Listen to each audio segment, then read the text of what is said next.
परमेश्वर जी की जय हो। परमपिता परमात्मा, सारी सृष्टि के रचनहार, कुल मालिक, असंख्य ब्रह्मांडों के स्वामी, जगत गुरु, तीनों लोकों में प्रवेश करके सबका भरण पोषण करने वाले राजाधीराज, आत्माधार, नाथों के नाथ, देवों के देव महादेव, सर्वेश्वर, महेश्वर, मृत्युंजय, अजरो अमर, आदि अनादि, सनातनी प्रभु, जगत पिता जगदीश्वर, श्री श्री 1008 की उपाधि के वास्तविक अधिकारी, अकाल मूरत, सौद स्वरूपी राम वासुदेव, सर्वगतम ब्रह्म, परम पूज्य, प्रथम पूज्य, परम संत, परम पुरुष, परम धनी, परम दयालु, सत्य कबीर, हक्का कबीर, अल्लाहु कबीर, अल्लाहु अकबर, अल्लाह ताला बाखबर, जगत के तारणहार, जगत के मुक्तिदाता, जगत के जगन्नाथ, हारे के सहारे, हिंदुओं के राम, मुसलमानों के अल्लाह, सिखों के वाहिगुरु, ईसाइयों के मसीह, दया के सागर दया निधि, करुणा के सागर करुणा निधि, स्वयंभू परिभू, संकट मोचन, कष्ट हरण, मंगल करण, दुख भंजन, अविगत कबीर, निर्विकार निर्विषम परमात्मा, अलय अलेख सतगुरु, आदि अनादि राम, असली मर्यादा पुरुषोत्तम, असली घनश्याम, असली मनमोहन, असली राम, असली कृष्ण, राजाओं के राजा, महाराजाओं के महाराजा, शहंशाहों के शहंशाह, सम्राटों के सम्राट, भगवानों के भगवान, अल्लाहों के अल्लाह, प्रभुओं के प्रभु, मसीहों के मसीह, सच्चे वाहिगुरु, बाबाओं के बाबा, पीरों के पीर, सर्वगुण संपन्न, अनंत कोटि कलाओं के स्वामी, अनंत कोटि ब्रह्मांडों के नायक, ज्ञानियों में महाज्ञानी, तत्व ज्ञानी, ध्यानियों में महाध्यानी, सिद्धों में परम सिद्ध, योगियों में महायोगी, युवा कबीर, असंवात, 8 सितंबर 1951 से गांव धनाना, जिला सोनीपत, हरियाणा, भारतवर्ष की पावन भूमि पे प्रकट रियल कल की भगवान संत शिरोमणि सतगुरु रामपाल जी परमेश्वर जी के चरण कमल में आप और हम सभी लाइव वीडियो देख रहे भाई बहनों का अनंत कोटि दंडवत प्रणाम।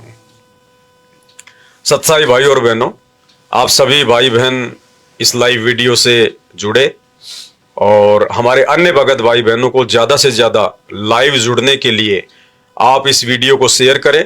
तब तक हम सभी भगत भाई बहन मिलकर परमपिता परमेश्वर जी का मंगलाचरण करते हैं। बंदी छोड़ सतगुरु रामपाल जी भगवान की, ग्रीव नमो नमो शतपुरुष को नमस्कार, गुरु की नहीं सुर नर मुनि जन साधुआ, संतों सर्वसदी नहीं, सतगुरु साहिब संत सब दंडोतम प्रणाम, आगे पीछे मध्य हुए तिनको जा कुर्बान, नराकार निर्विषम, काल जाल भय भंजनाम, निर्लेपम निज निर्गुणम, अकल अनुपवे सुन धुनाम, सोहम सुरति समापताम, सकल समाना उजल हिरंबर हरदमा, बेपरवाह था है वार पार नहीं मध्य, तम ग्रीव जो सुमर गणनायक गलता ना करो अनुग्रह सोही, पारस पद परवाना आदि गणेश मना, गणनायक देवन देवा चरण कमल लो ल्याऊं, आदि अंत करूं सेवा, परम शक्ति संगीतम, हृदय सिद्धि दाता सोई, अविगत गुण है अतीतम, सत्य पुरुष निर्मोही, जगदम्बा जगदीशा, मंगल रूप मुरारी, तन मन अर्पू सीसा, भक्ति मुक्ति भंडारी, सुर नर मुनि जन ध्यावे, ब्रह्मा विष्णु महेश शेष सहस मुख गावे, पूजे आदि गणेशा, इंद्र कुबेर सरीखा, वरुण धर्म राय ध्यावे, समर्थ जीवन जी का, मन इच्छा फल 33 कोटि अधारा, ध्यावे सहस 88, उतरे भव जल यम की फांसी, 33 कोटि अधारा, ध्यावे सहस 88, उतरे भव जल कट है यम की फांसी। बंदी छोड़ सतगुरु रामपाल जी भगवान की जय हो। बंदी छोड़ सतगुरु रामपाल जी भगवान की, बंदी छोड़ सतगुरु रामपाल जी भगवान की। सत्साई भाई और बहनों, दया परमपिता परमेश्वर सारी सृष्टि के रचनहार असली कबीर परमात्मा सतगुरु रामपाल जी की, जिनके आशीर्वाद से, जिनके रहमो करम से आप और हम सभी भगत भाई बहनों को इस कलयुग की पिछली पीढ़ी में सर्वप्रथम तो उनकी परम पावन शरण प्राप्त हुई और उसके बाद परमेश्वर ने हमें साध संगतियों से जोड़ा। भाई और बहनों, 30-32 साल का समय कम नहीं होता है एक परम संत के लिए, परमात्मा के लिए। जरा सा विचार करके हम सोचेंगे तो बहुत कुछ समझ में आएगा। एक मंत्री, एक मुख्यमंत्री या देश का प्रधानमंत्री, राष्ट्रपति जब किसी स्टेट में दौरे पर जाता है तो उसके स्वागत के लिए जिधर से उनकी यात्रा निकलती है, उनकी गाड़ियां निकलती हैं, उस रास्ते को साफ कर दिया जाता है। अगर रोड पे खड्डे हैं, रातों रात उनको भर दिया जाता है।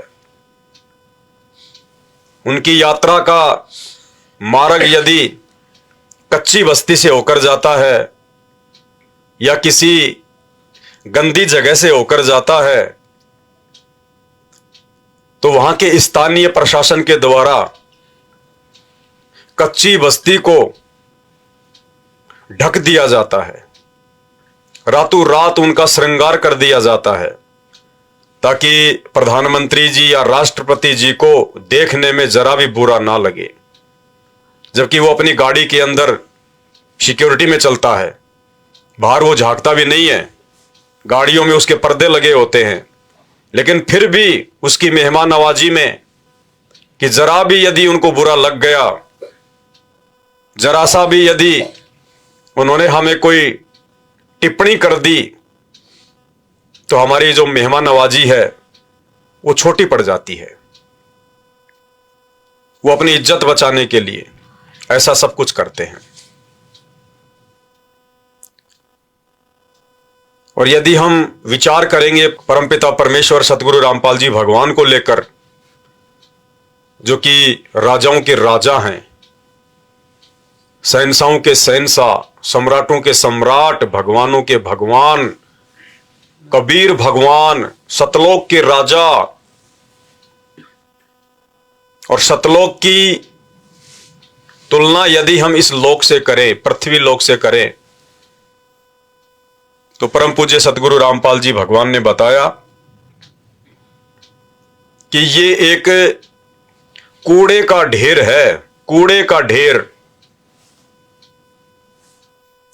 उस सतलोक के राजा की बात तो छोड़िए, उस कबीर परमात्मा सतगुरु रामपाल जी परमेश्वर जी की तो छोड़ दिए, सतलोक में हमारे अन्य जो भगत भाई बहन रहते हैं वो भी कभी झांक कर नहीं देखते इधर। ये इतना गंदा लोक है, ये विषय लोक है। और परमपिता परमेश्वर कबीर साहब सतलोक के राजा इस गंदे लोक में, गंदे से गंदे लोक में आप और हम भाई बहनों के लिए, अपनी आत्माओं के लिए पिछले 32 वर्षों से आप और हम जैसे अज्ञानी दो कोड़ी के जीवों की, जो उनको समझ नहीं पाए, उनके सत्संगों को गहनता से सुन नहीं पाए, उनकी गालियां खा रहे हैं, उनकी बदसलूकियों का सामना कर रहे हैं। आप और हमारे लिए परमपिता परमेश्वर जेल गए, आज भी जेल में बैठे हैं। भाई और बहनों, इन बातों पे जब हम विचार करेंगे तो आप और हमें पता चलेगा कि उस परमपिता परमेश्वर जी के लिए, परम पूज्य सतगुरु रामपाल जी भगवान के लिए आप और हम सभी आत्माएं कितनी इंपॉर्टेंट है, कितनी महत्वपूर्ण है, जिनके लिए परमात्मा इतना दुख उठा रहे, इतना संघर्ष कर रहे हैं। परमार्थ के लिए निस्वार्थ भाव से 32 वर्षों से वे अनवरत इस सेवा में लगे हुए, इस कार्य में लगे हुए हैं, जबकि उनका कोई स्वार्थ नहीं है। स्वार्थ तो आप और हमारा है, आत्म कल्याण का, मोक्ष का। जागरूक तो हमें होना चाहिए, संघर्ष तो बढ़ चढ़ के हमें करना चाहिए, मर्यादाओं को लेके सजग आप और हमारे को होना चाहिए। लेकिन आप और हमसे लाखों गुना अधिक मेहनत, संघर्ष परमपिता परमेश्वर आप और हमें ही जगाने के लिए कर रहे हैं। तो 32 साल का सफर एक महापुरुष का कम नहीं होता है।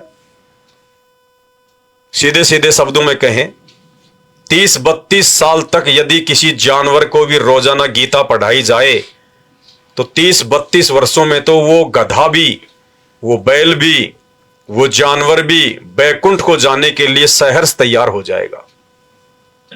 और आप और हम मानव शरीरधारी इस पृथ्वी के सर्वश्रेष्ठ बुद्धिजीवियों की हालत यह है कि 32 वर्षों के इस संघर्ष के बावजूद लाखों की संख्या में परमेश्वर सतगुरु रामपाल जी के फॉलोवर जरा भी विचार नहीं करते कि कौन से कुकर्म करने से हमारी मर्यादा टूटेगी और कौन से सुकर्म करने से परमपिता परमेश्वर हमसे प्रसन्न होंगे, हमारी जो है भक्ति बनेगी। और साध संगतियों के माध्यम से परमपिता परमात्मा ने अपनी एक बहुत बड़ी मेहर बख्शी है, एक रजा बख्शी है। आप और हम आत्माओं को परमात्मा ने सूक्ष्म दृष्टि दी है। परमात्मा ने आप और हम सभी आत्माओं का ज्ञान योग खोल दिया है, तभी तो हम गुरुदेव भगवान को समझ पा रहे हैं, हम उनके सत्संगों को समझ पा रहे हैं। और हम एक विशेष कसक के साथ, एक विशेष लगन के साथ, एक विशेष चिंता के साथ कि कहीं गुरुदेव भगवान के द्वारा बताई गई मर्यादाओं का खंडन ना हो जाए, कहीं मेरी बनी बनाई भक्ति का सत्यानाश ना हो जाए, कहीं मेरे पूज्य गुरुदेव भगवान मेरे किसी कर्म कुकर्म से दुखी ना हो जाए। आप और हम सोचने लगे हैं, विचार करने लगे हैं। इसी को परमपिता परमेश्वर की विशेष मेहर कहते हैं। और इस मेहर को इसी प्रकार से आप और हम सभी भगत भाई बहनों ने आजीवन बनाकर रखनी है। आज हम गुरुदेव भगवान के आशीर्वाद से इसी प्रकार के एक मुद्दे पर बात करेंगे, चर्चा करेंगे। ये साथ संगति बहुत ही ज्यादा विशेष होगी,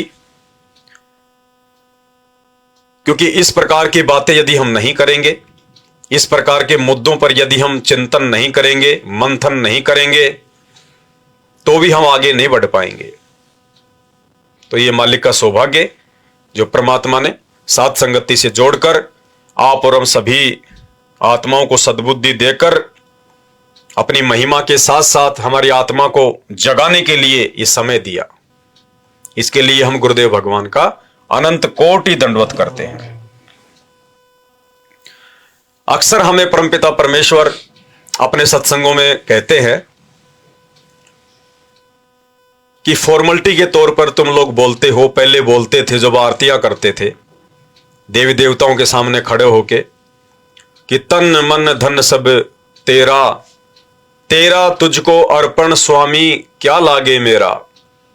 कि हे भगवान, हे स्वामी, ये तन, ये मन, ये धन संपत्ति, ये सब कुछ आपकी है और ये आपकी, आपको समर्पित परमात्मा, मेरा कुछ नहीं लगता।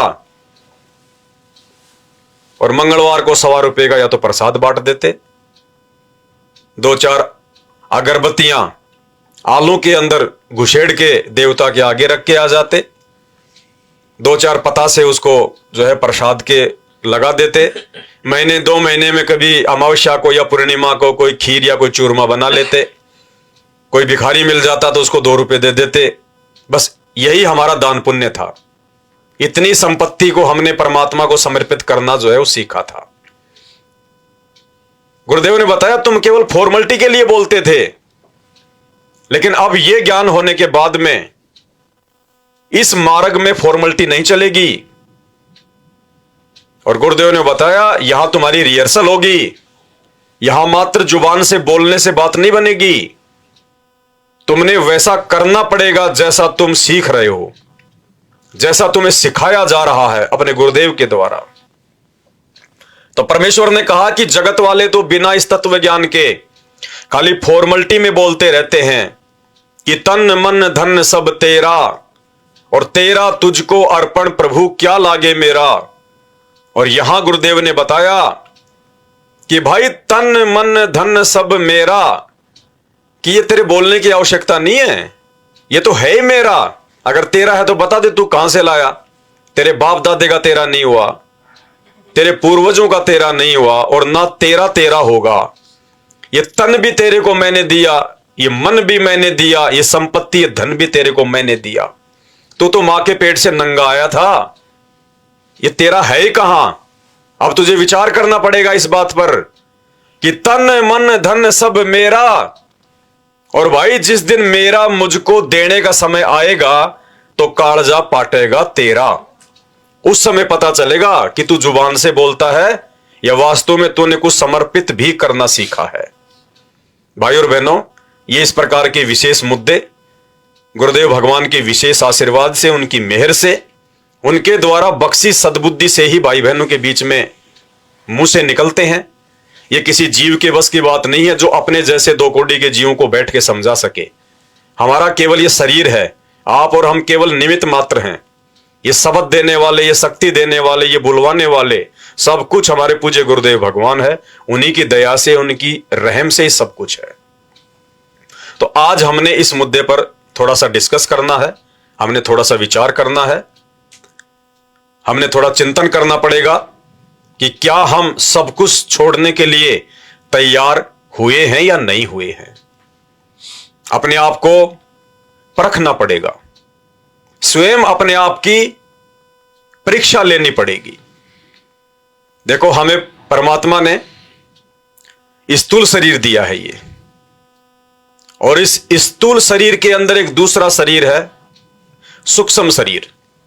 उसके बाद में 3 शरीर हमें गुरुदेव ने और बताए, कारण, महाकारण, केवल्य।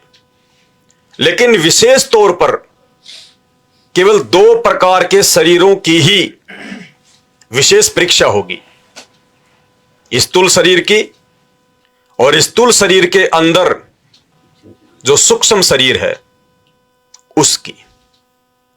और इस 2 प्रकार के शरीरों को विशेष तौर पर हम भाई बहनों ने, गुरुदेव ने हमें जो विशेष मेहर करके जो भक्ति दान दिया है, जो मर्यादाएं बताई हैं, जो भक्ति की खुराक खाने के लिए दी है, जो 5 यज्ञ दिए हैं, वो हमने निरंतर करते रहना होगा। और कैसे हमने इन दोनों शरीरों को मजबूत करना है, हमने इनको मोक्ष प्राप्ति के लिए तैयार करना है। स्थूल शरीर को हमने परमपिता परमेश्वर जी की जो मर्यादाएं हैं, नाम दीक्षा के समय जो नियम दिए जाते हैं, हमने उन मर्यादाओं में रखकर स्थूल शरीर को बचाकर रखना है। स्थूल शरीर यदि बचकर रहेगा तो हमारा जो सूक्ष्म शरीर है वो सुरक्षित रह पाएगा, क्योंकि जो सूक्ष्म शरीर है वो केवल स्थूल शरीर के ही भरोसे है। इस पृथ्वी लोक पर स्थूल शरीर की परीक्षा होगी, और ये स्थूल शरीर छोड़ने के बाद में जब हम त्रिकुटी पर जाएंगे तो वहां पर हमारे सूक्ष्म शरीर की परीक्षा होगी। हमने ये विचार करना होगा, ये देखना होगा कि मेरा जो ये स्थूल जो शरीर है ये कितना तैयार हुआ है, क्योंकि हम भगत हैं और परमात्मा ने भगत की मृत्यु के विषय में बताया कि भगत जब शरीर छोड़ता है तो उसको मौत का जरा भी एहसास नहीं होता है, उसको जरा भी भय नहीं लगेगा। आम प्राणियों को मौत के समय जो पीड़ा होती है, भगत को वो पीड़ा भी नहीं होगी। लेकिन वो कब नहीं होगा ऐसा? जिस समय हम इस धरती पर अपने गुरुदेव भगवान की भक्ति से, उनकी मर्यादाओं में रहकर इस स्थूल शरीर को हम तैयार कर लेंगे, हम इसको पका लेंगे। उस समय जब हमारा अंत समय आएगा, शरीर छोड़ने का वक्त आएगा, तो उस समय हमारा यह शरीर मर्यादाओं में रहकर भक्ति करने के चलते ऐसे छूटेगा जैसे कोई फल जब पूर्णतया पक जाता है तो उस फल को तोड़ने की आवश्यकता नहीं पड़ती, वो स्वतः ही पेड़ से झड़कर नीचे गिर जाता है। या उसके पकने के बाद जरा सी भी हवा चलेगी या माली पेड़ को जरा सा भी हिलाएगा, तुरंत वो फल नीचे गिर जाएगा। उस फल को तोड़ने के लिए ज्यादा मेहनत करने की आवश्यकता नहीं है। और यदि वो फल कच्चा रह जाता है तो उसको तोड़ने में बड़ी दिक्कत होती है। तो इसी प्रकार भाइयों और बहनों, गुरुदेव भगवान ने हमें जो भक्ति दी है, अब इस भक्ति को गुरुदेव के द्वारा दिए गए ज्ञान को आधार बना के हमने स्वयं ही प्रफुल्लित करना है। परमात्मा ने हमारे को मार्ग दिखा दिया, परमेश्वर ने हमें रास्ता दिखा दिया, गुरुदेव भगवान ने हमें सही और गलत की जानकारी दे दी। अब उस रास्ते पर चलना आप और हमारा काम है। अगर हम मर्यादाओं में रह के चलेंगे, गुरु को भगवान मानकर भक्ति करेंगे, ज्ञान को आधार बनाकर चलेंगे, तो हमारा जो स्थूल शरीर है अंत समय तक वो बिल्कुल प्रफुल्लित हो जाएगा, वो तैयार हो जाएगा। तो यहां हमने रिहर्सल करते रहना है कि कहीं मैं गुरुदेव भगवान की मर्यादाओं से इधर उधर तो नहीं हो रहा हूं। जो मुख्य मुख्य नियम मुझे मेरे गुरुदेव भगवान ने दिए हैं, मैं सही प्रकार से उनका पालन कर पा रहा हूं या नहीं कर पा रहा हूं। मैं गुरुदेव के ज्ञान को अच्छे से आधार बनाकर भक्ति मार्ग पर चल पा रहा हूं या नहीं चल पा रहा हूं। इन सब बातों की रिहर्सल हमने निरंतर जो है वो करते रहना है। रह रहकर हमने विचार करते रहना है। हमने हर प्रकार की इस काल की जो प्रेरणाएं हैं, हमने उनको समझते रहना है। संध्या आरती में परमात्मा हमें पढ़ाते हैं, या तन में मन मूर्ति देखो, कि जो तुम्हारा ये शरीर है ना, इसके अंदर अपने गुरुदेव के ज्ञान को आधार बनाकर अब तुम्हें चेक करना है, तुमने देखना है कि तुम्हारे इस मन, तुम्हारे इस शरीर के अंदर काल कहां है, मन कहां है। और उसकी हम कैसे पहचान करेंगे? हमारे मन में उठने वाली जो प्रेरणाएं हैं, कौन सी प्रेरणाएं उस परमेश्वर की हैं और कौन सी प्रेरणाएं शैतान की हैं, इस काल की हैं। अगर कोई गलत कार्य करने की प्रेरणा उत्पन्न होती है, अगर कोई मर्यादा तोड़ने की कुप्रेरणा उत्पन्न होती है, तो हमने ये विचार कर लेना चाहिए कि ये मन करवा रहा है। यदि मंत्र करने की इच्छा, सत्संग सुनने की कोई प्रबल इच्छा, दान धर्म करने की कोई इच्छा जागृत हो रही है, तो सोच लेना चाहिए कि ये सतगुरु की प्रेरणा है, ये अच्छी प्रेरणा है। तो अब हमने गुरुदेव के ज्ञान को बीच में रखकर इस तत्व ज्ञान रूपी लाइट को हाथ में लेकर इसका इस्तेमाल करके अब हमने स्वयं इतना मजबूत होना पड़ेगा, इतना हमने तैयार होना पड़ेगा कि हम खुद ये निर्णय कर सकें कि जो मन है वो हमें कैसे भटकाएगा और जो परमात्मा है, जो सतगुरु हैं, वो कैसे सत प्रेरणाएं करके हमें भक्ति मार्ग पर आगे बढ़ाएंगे। तो कहने का मतलब है, अब हमने गुरुदेव के ज्ञान को आधार बनाकर भक्ति मार्ग पर चलना सीखना होगा। बच्चा जब छोटा होता है तो माता पिता उसकी उंगली पकड़कर उसको चलाते हैं, घेरा बनाकर चलते हैं ताकि बच्चा नीचे ना गिर जाए। और जब वो बच्चा अपने पैरों पर जब वो चलने लग जाता है तो माता पिता उसको छोड़ना शुरू कर देते हैं। और एक समय ऐसा आता है कि उस बच्चे को माता पिता की आवश्यकता नहीं पड़ती है।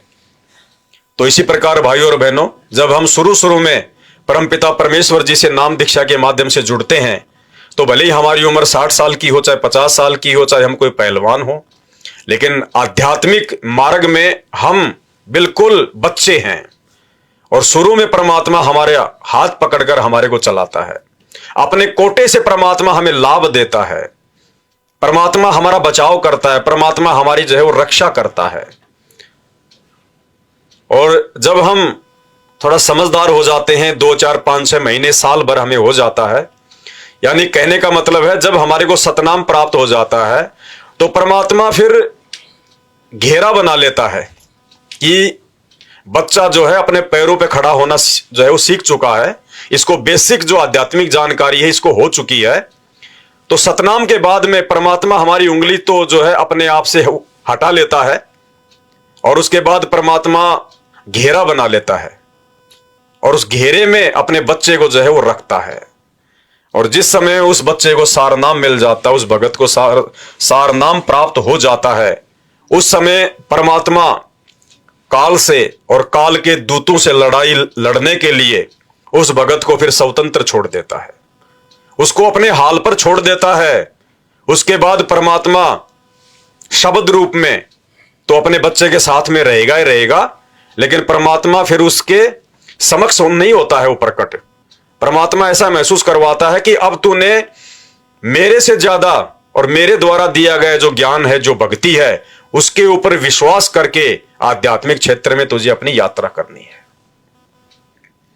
तो भाई और बहनों, इस पृथ्वी लोक पर हमने इस स्थूल बॉडी को यदि हमने तैयार करना है, मोक्ष प्राप्त करना है, और इस स्थूल बॉडी से यदि हमने अपने सूक्ष्म शरीर को तैयार करना है, तो अब हमने पूर्णतया गुरुदेव भगवान की मर्यादाओं में रहना सीखना होगा। जरा भी अगरम मगरम अब वर्तमान समय में मर्यादाओं को लेकर, भक्ति को लेकर बिल्कुल भी नहीं चलेगी। जो संघर्ष करने की आवश्यकता पड़े हमने करना होगा। किसी भी हद तक जाना यदि पड़ जाए मर्यादाओं में रहकर, तो हमने जाना पड़ेगा। अब हमने बिल्कुल भी 1% भी अपने गुरुदेव भगवान को नाराज करने का मौका नहीं देना है, क्योंकि परमेश्वर ने हमें जो ज्ञान दे दिया, जो अपना विधान हमें बता दिया, समझा दिया, अब उनके पास में देने को और कुछ भी शेष नहीं है। अब यदि हम रह गए तो वो हमारी स्वयं की ही त्रुटि होगी, हमारी खुद की वो गलती होगी। गुरुदेव भगवान का इसमें कोई दोष नहीं होगा। और एक बार यदि गुरुदेव ने हाथ छोड़ दिया तो अनंत युग बीत जाएंगे दोबारा हमें उस परमात्मा की शरण प्राप्त करने के लिए। तो गुरुदेव के द्वारा दी गई मर्यादाओं के आधार से, भक्ति के आधार से हमने अपने स्थूल शरीर को तैयार करना है, जो है परिपक्व करना है। और ये शरीर तो यहीं रह जाएगा, ये शरीर तो हमारा यहीं रह जाएगा। अंत में सूक्ष्म शरीर हमारा जाएगा, और सूक्ष्म शरीर की भी यही होगी परीक्षा। जो सूक्ष्म शरीर है, आत्मा है, उसकी भी परीक्षा परमात्मा रह रहकर हमसे यही लेगा कि हम त्रिकुटी पर जाने के बाद में सूक्ष्म शरीर के माध्यम से परीक्षा देने को तैयार है या नहीं है। उसकी परीक्षा, उसकी रिहर्सल भी परमात्मा रह रहकर इस पृथ्वी लोक पर इस स्थूल शरीर के माध्यम से ही करवाएगा। और वो कैसे करवाएगा? वो सौपन के माध्यम से करवाएगा। सौपन जब हमें आते हैं तो बहुत सी बार आप भाई बहन देखते होंगे कि हमने तो नाम दीक्षा ले ली, अब हम तो ना कोई बीड़ी पीते, ना हम कोई शराब पीते, ना हम मांस खाते, ना हम जुआ खेलते, ना हम कोई ताश खेलते, ना हम कोई व्यभिचार करते, ना हम किसी जंत्र मंत्र वाले के चक्कर में पड़ते, ना हम किन्हीं देवी देवताओं की जो है वो पूजा करते, ना हम कोई ज्योतिष वगैरह में कोई जो है मतलब विश्वास रखते। अब सौपन के माध्यम से परमात्मा सूक्ष्म शरीर की रिहर्सल करवाएगा। परमात्मा चेक करेगा कि ये आत्मा त्रिकुटी पर सूक्ष्म शरीर में परीक्षा देने के लायक हुआ या नहीं हुआ है। स्थूल शरीर में तो हम सबको अच्छे से पता है कि गुरुजी के नियम क्या हैं। कोई हमसे कहेगा भाई साहब एक बीड़ी का मंडल लाके देना, कोई रिश्तेदार आ जाए और वो कहे कि बेटा एक बीड़ी का मंडल लेके आना, तो आपको पता है कि मैंने तो नाम दीक्षा ली हुई है और गुरुदेव का सख्त आदेश है कि बेटा ना तो बीड़ी पीना, ना किसी को लाके देना, ना सहयोग करना। तो आप जी गलती नहीं करोगे बिल्कुल भी। तो ये आपकी रिहर्सल हो रही है स्थूल शरीर की, आपकी जो है वो परीक्षा ले रहा है परमात्मा। तो यहां तो बिल्कुल आप होशो हवास में हैं कि भाई बिल्कुल भी ऐसी गलती नहीं करूंगा। और जो सूक्ष्म शरीर है उसकी रिहर्सल, उसकी परीक्षा परमात्मा सौपन के माध्यम से होगी। कई बार हमें सौपन आ जाते हैं कि सौपन में हम अपने दोस्तों के साथ में कहीं घूमने चले गए। दोस्त जो है बियर पी रहे हैं, शराब पी रहे हैं, जर्दा खा रहे हैं, सिगरेट पी रहे हैं, हमारे को भी पीने के लिए दे रहे हैं।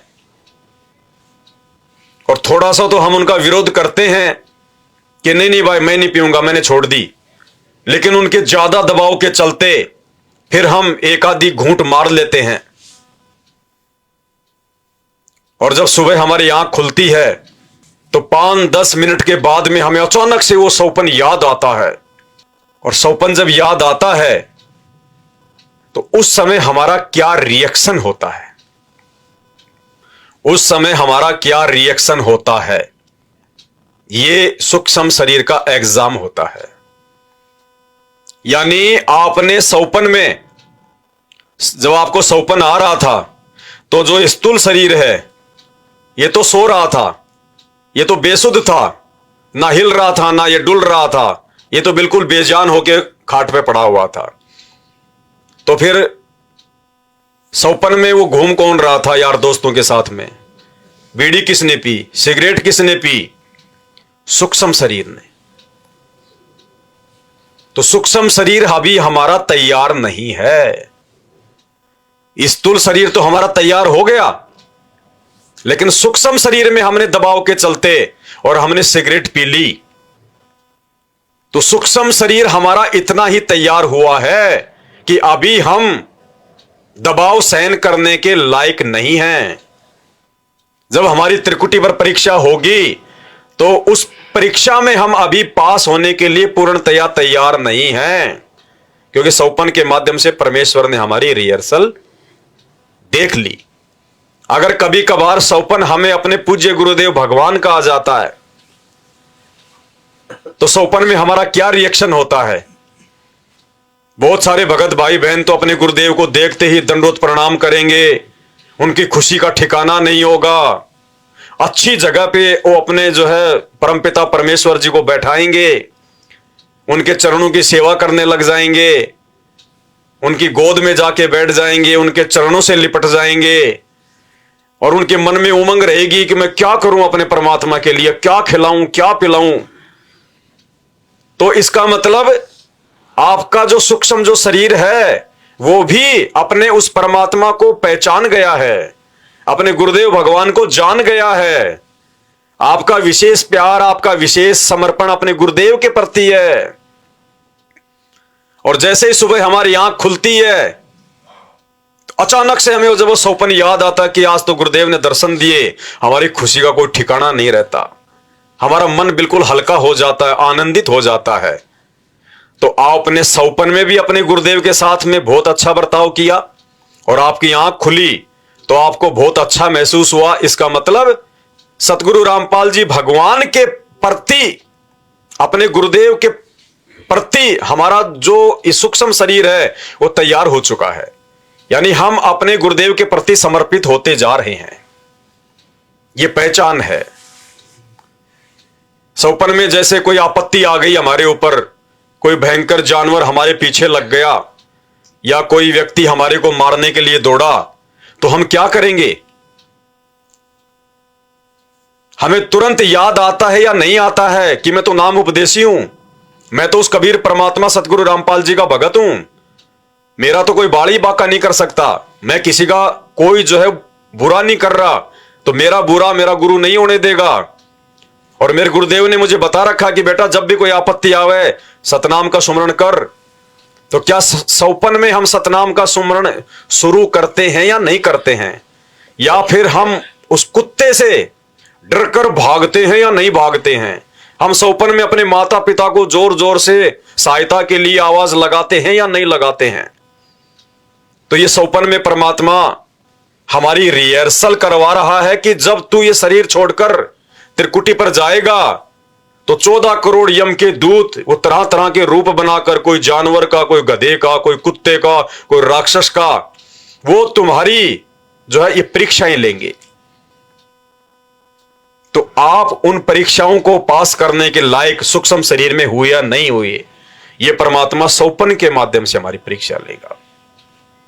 तो भाई और बहनों, जिन जिन भगत भाई बहनों ने इन बातों पर विचार करना सीख लिया और स्थूल शरीर में इस धरती पर गुरुदेव भगवान की मर्यादाओं को लेके यदि हमने संघर्ष करना सीख लिया, लोगों का विरोध करना सीख लिया, डटकर मुकाबला करना सीख लिया कि भावे जान जावे, भाई संपत्ति जाए, भाई मेरी इज्जत जाए तो जाए, लेकिन मैं अपने गुरुदेव भगवान की मर्यादाओं को मन कर्म वचन किसी भी प्रकार से नहीं तोड़ूंगा, तो समझ लीजिए आप और हम भाई बहन स्थूल रूप में बिल्कुल तैयार हो चुके हैं। और स्थूल रूप में तैयार हुए बिना सूक्ष्म रूप में हम कभी भी तैयार नहीं हो पाएंगे, क्योंकि पहले हमारे को स्थूल रूप से तैयार होना पड़ेगा। स्थूल रूप से जब हम तैयार हो जाएंगे, हम बिल्कुल दृढ़ हो जाएंगे कि ब्रह्मा विष्णु महेश भी आ जाए तो मुझे इन मर्यादाओं से डगमग नहीं कर सकता, मुझे मेरे गुरुदेव भगवान के पावन चरण कमल से दूर नहीं कर सकता। मैं किसी भी बात को लेके, किसी भी लोभ लालच में आके, किसी भी डर या भय में आके या दबाव में आकर मैं अपने गुरुदेव की मर्यादाएं नहीं तोड़ूंगा। तो समझ लीजिए हम भाई बहन स्थूल रूप में तैयार हो चुके हैं। और जब स्थूल रूप में तैयार हो जाएंगे, उसके बाद हमारा अंदर सूक्ष्म रूप जो है वो तैयार होना शुरू हो जाएगा। भाई जैसे कोई भी जानवर का अंडा है, पहले बाहर से जो है अंडा तैयार होता है, पहले वो अंडा पकता है, फिर उसके अंदर जो जीव है वो परिपक्व होता है।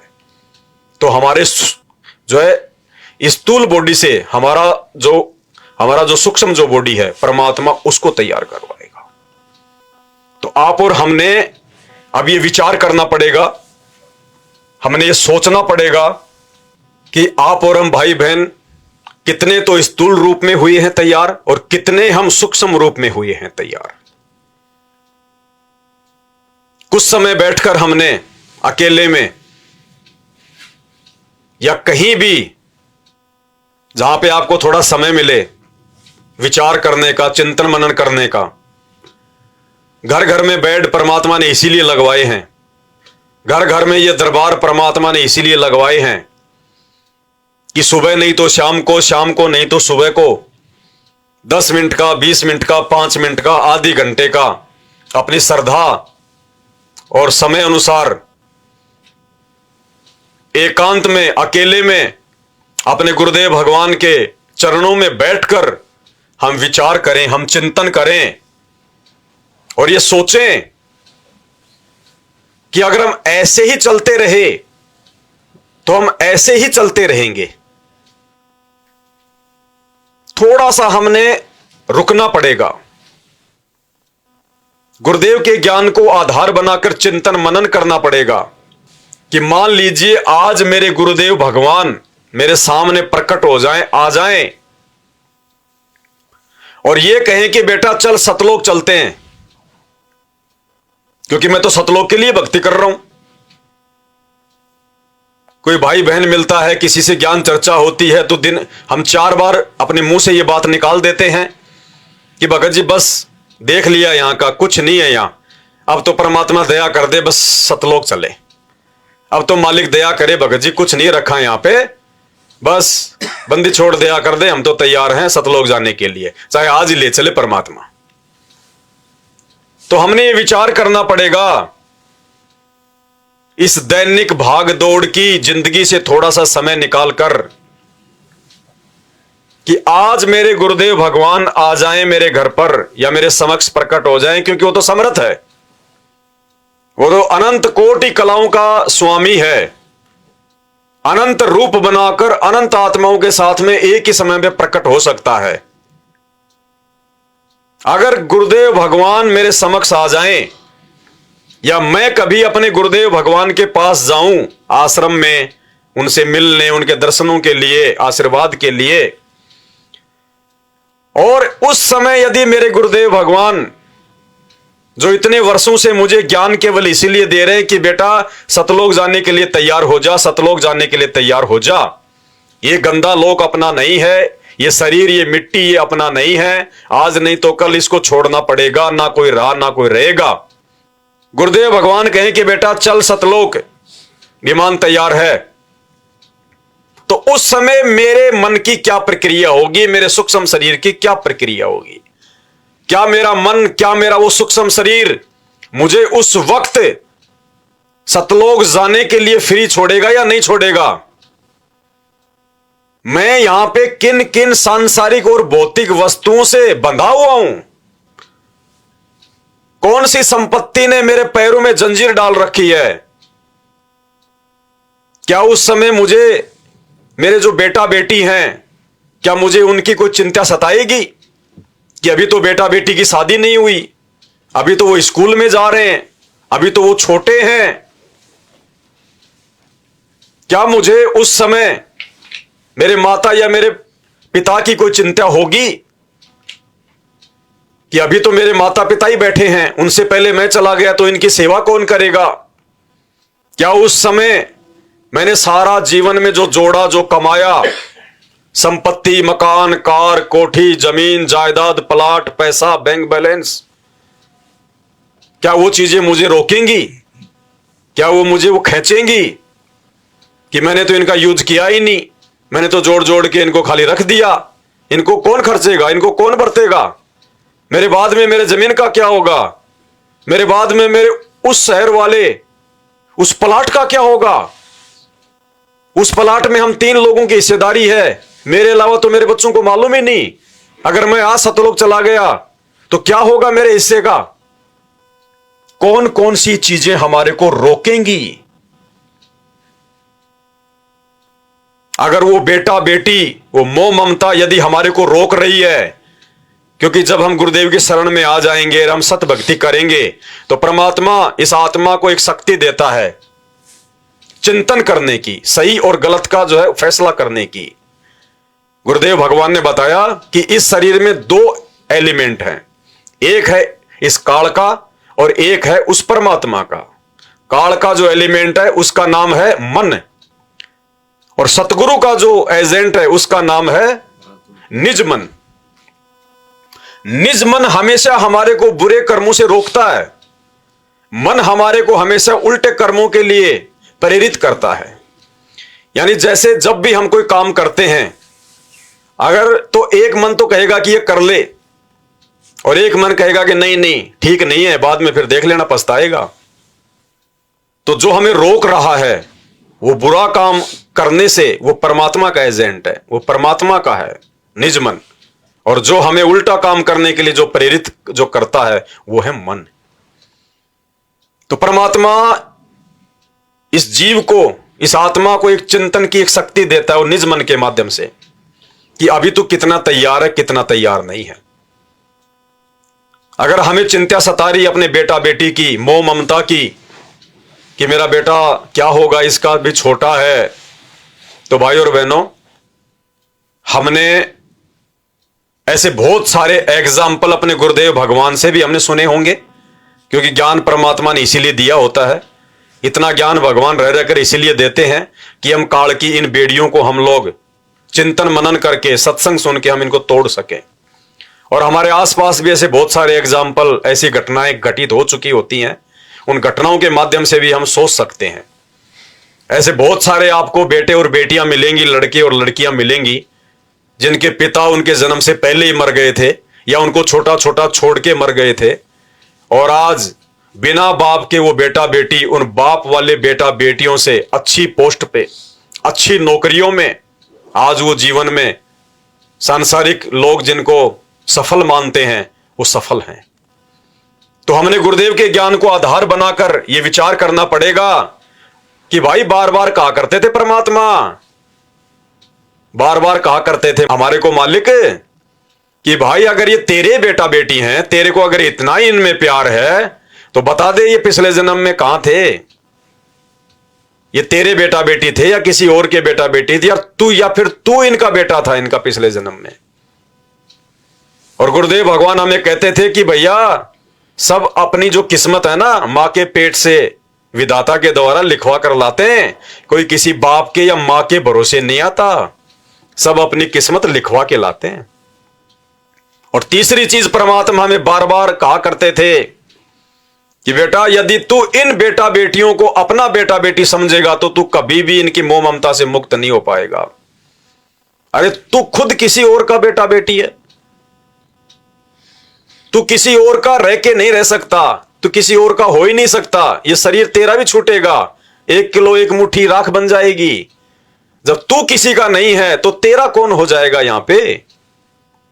और उन बेटा बेटियों को यदि हम परमात्मा को समर्पित कर देंगे कि परमात्मा जैसे आपने मेरे को तैयार किया मोक्ष के लिए, मालिक ये आपकी आत्माएं आपके हवाले, आपने तो इस दास को केवल एक जिम्मेदारी दी हुई थी, परमात्मा एक नौकरी दी हुई थी मेरे मालिक, मेरी नौकरी में अगर कोई कमी रही हो तो परमात्मा दास को क्षमा। बस हमारी इनमें इतनी ही मोह ममता होनी चाहिए, हमने अपने बेटा बेटियों को सही मार्ग पे लगा देना चाहिए, ताकि फिर जिम्मेदारी उन बेटा बेटियों की उस बाप की हो जाएगी, उन आत्माओं की असली परमात्मा की हो जाएगी।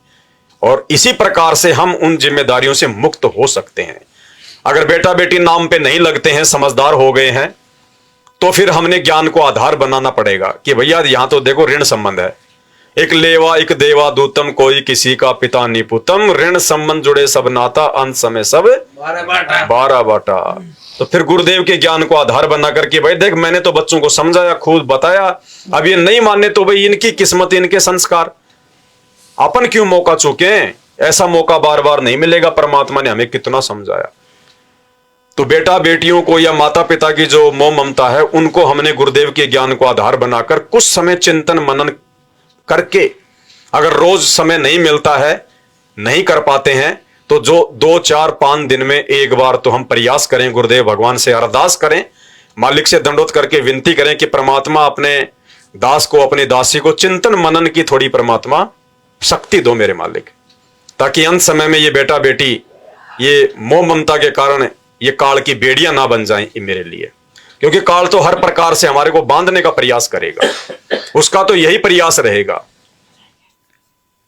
दूसरा, यदि हमारे को संपत्ति को लेकर कोई भय है, कोई डर है अभी मन में, यदि काल ने हमारे को संपत्ति, पैसा, कार, कोठी, मकान, जमीन, जायदाद, खेत खलिहान, नौकरी, व्यापार, बिजनेस, यदि इन चीजों में उलझा रखा है, बांध रखा है, तो भी हमने विचार उसी प्रकार से करना पड़ेगा गुरुदेव के ज्ञान को आधार बना के, कि भाई परमात्मा ने तो ऐसे ऐसे उदाहरण दे दिए हमारे को कि ये ज्ञान समझ में आने के बाद, ये भक्ति समझ में आने के बाद, सतलोक की तुलना में ये गंदा लोक समझ में आने के बाद कि ये तो कूड़ा करकट है, कचरे का ढेर है, ये ज्ञान समझ में आने के बाद, और वर्तमान की तो बात छोड़ दो, वर्तमान में तो गुरुजी ने सारे शास्त्र दिखा दिए, इतने सत्संग सुना दिए, रोज सत्संग सुनने के लिए गुरुजी ने हमारे को टीवी, रेडियो, इंटरनेट, मोबाइल, पता नहीं क्या क्या दे दिया। और आज से पहले परमात्मा ने जिन जिन आत्माओं का उदाहरण दिया, उस समय तो वो आत्माएं साल 6 महीने में कभी कभार परमात्मा जी के प्रवचन सुनती थी, लेकिन वो आत्माएं भी इतनी जागरूक निकली, वो दृढ़ निकली कि आज हमारे पास तो है ही क्या, ले दे के किसी के पास में 1 करोड़ की संपत्ति होगी ज्यादा से ज्यादा, या कोई ऐसा भगत, कोई बिरला भगत होगा संत रामपाल जी का जिसके पास में 1 करोड़ से ऊपर की संपत्ति होगी, नहीं तो 95% उनके जो भगत है वो हैंड टू माउथ हैं। फिर भी कोई 5-10% ऐसे भगत हैं जिनके 1-2 प्लाट फालतू हो, तो फिर उनको विचार करना पड़ेगा कि बेटा तेरे पास तो है ही क्या, मालिक ने कितना बताया, कितना समझाया, 1 लाख पूत 1.25 लाख नाती, उस रावण के आज दीवाना बाती। और हिसार जेल से जो 19 नंबर की जो ऑडियो आई है उसमें परमात्मा ने क्या कहा, सर्व सोने की लंका होती रावण से रणधीरम, एक पलक में राज विराजे यम के पड़े जंजीरम। रावण जितना धनी धरती पर कोई नहीं हो सकता। परमात्मा ने क्या बताया, उसकी पूरी जो लंका थी, जो महल था, वो सोने का था। जो गारियां थी वो भी सोने की, ईंट भी सोने की। और अब गुरुदेव भगवान भेद खोल रहे हैं, भेद भक्ति मार्ग के। परमेश्वर कहते हैं आज से पहले यदि तुम्हें मैं ये अनसुनी बातें बताता, तुम जिंदगी में विश्वास नहीं करते। और भक्ति मार्ग का एक नियम है कि सच्चे गुरु की शरण में आने के बाद अगर भगत अपने गुरु की बातों पे अविश्वास करता है तो वो नाम रहित हो जाता है। तो गुरुदेव ने बताया कि बच्चों ये बातें अगर मैं तुम्हें 4 साल 5 साल पहले बताता, तुम यकीन नहीं कर पाते और गुरु मर्यादा से नीचे गिर जाते। अब मैं तुम्हें बताऊंगा तो सब कुछ तुम्हारे समझ में आएंगे, क्योंकि तुमने सत्संग सुन लिए। तो इस 19 नंबर की विशेष संदेश नाम की ऑडियो में गुरुदेव ने रावण के विषय में बताया कि रावण की जो लंका थी, उसका जो महल था वो कितना ऊंचा था, उसकी लंबाई कितनी थी पता है? 48 किलोमीटर। 48 किलोमीटर ऊंची रावण की लंका थी। अब कौन यकीन करे इस बात पे? कौन यकीन करे? 48 किलोमीटर। हम किसी ऐसे व्यक्ति को सुनाएंगे जिसने संत रामपाल जी का ज्ञान नहीं सुना, वो कहेगा भाई फेंको तो ऐसे ही फेंको, कम से कम लोगों को जचे तो सही। 48 किलोमीटर ऊंची लंका थी। सपने में बोल रहा है क्या? अरे उस समय तो ना कोई टेक्नोलॉजी थी, ना कोई इंजीनियर था, ना कोई फैक्ट्रियां थी, है ना कोई डिजाइन बनाने वाले थे, ना कोई कंप्यूटर थे जो किसी ने मैप बना दिया होगा, नक्शा बना दिया होगा। 48 किलोमीटर। आज इतनी टेक्नोलॉजी, इतना सारा ज्ञान विज्ञान, और पूरी दुनिया की सबसे ऊंची बिल्डिंग दुबई में वो बुर्ज खलीफा खाली 800 मीटर, 1 किलोमीटर भी नहीं। और तू कह रहा त्रेता युग में रावण ने 48 किलोमीटर ऊंचा महल बना रखा था। भाई और बहनों, ये भी आप और हमारी परीक्षा, ये भी हमारी परीक्षा, कदम कदम पे परीक्षा है यहां पे। जब तक हम इस स्थूल शरीर में रहेंगे, जिस भगत के मन में जरा सा भी संकोच आ गया गुरुदेव के मुख से ये बात सुनकर, जो यथार्थ है, जो सत्य है, अगर जरा सा भी मन में संकोच आ गया, संदेह उत्पन्न हो गया कि यार ऐसा नहीं हो सकता, उसी समय वो गुरु मर्यादा से नीचे। अरे भाई, जब तू अपने गुरुदेव की इस बात पर, जो कि 1,00,000% शक की कोई जगह नहीं है, जब तू अपने गुरुदेव के रावण के महल वाली इस बात को सत्य नहीं मान रहा है, तो गुरुदेव भगवान की सतलोक वाली उस बात को तू कैसे हजम कर पाएगा?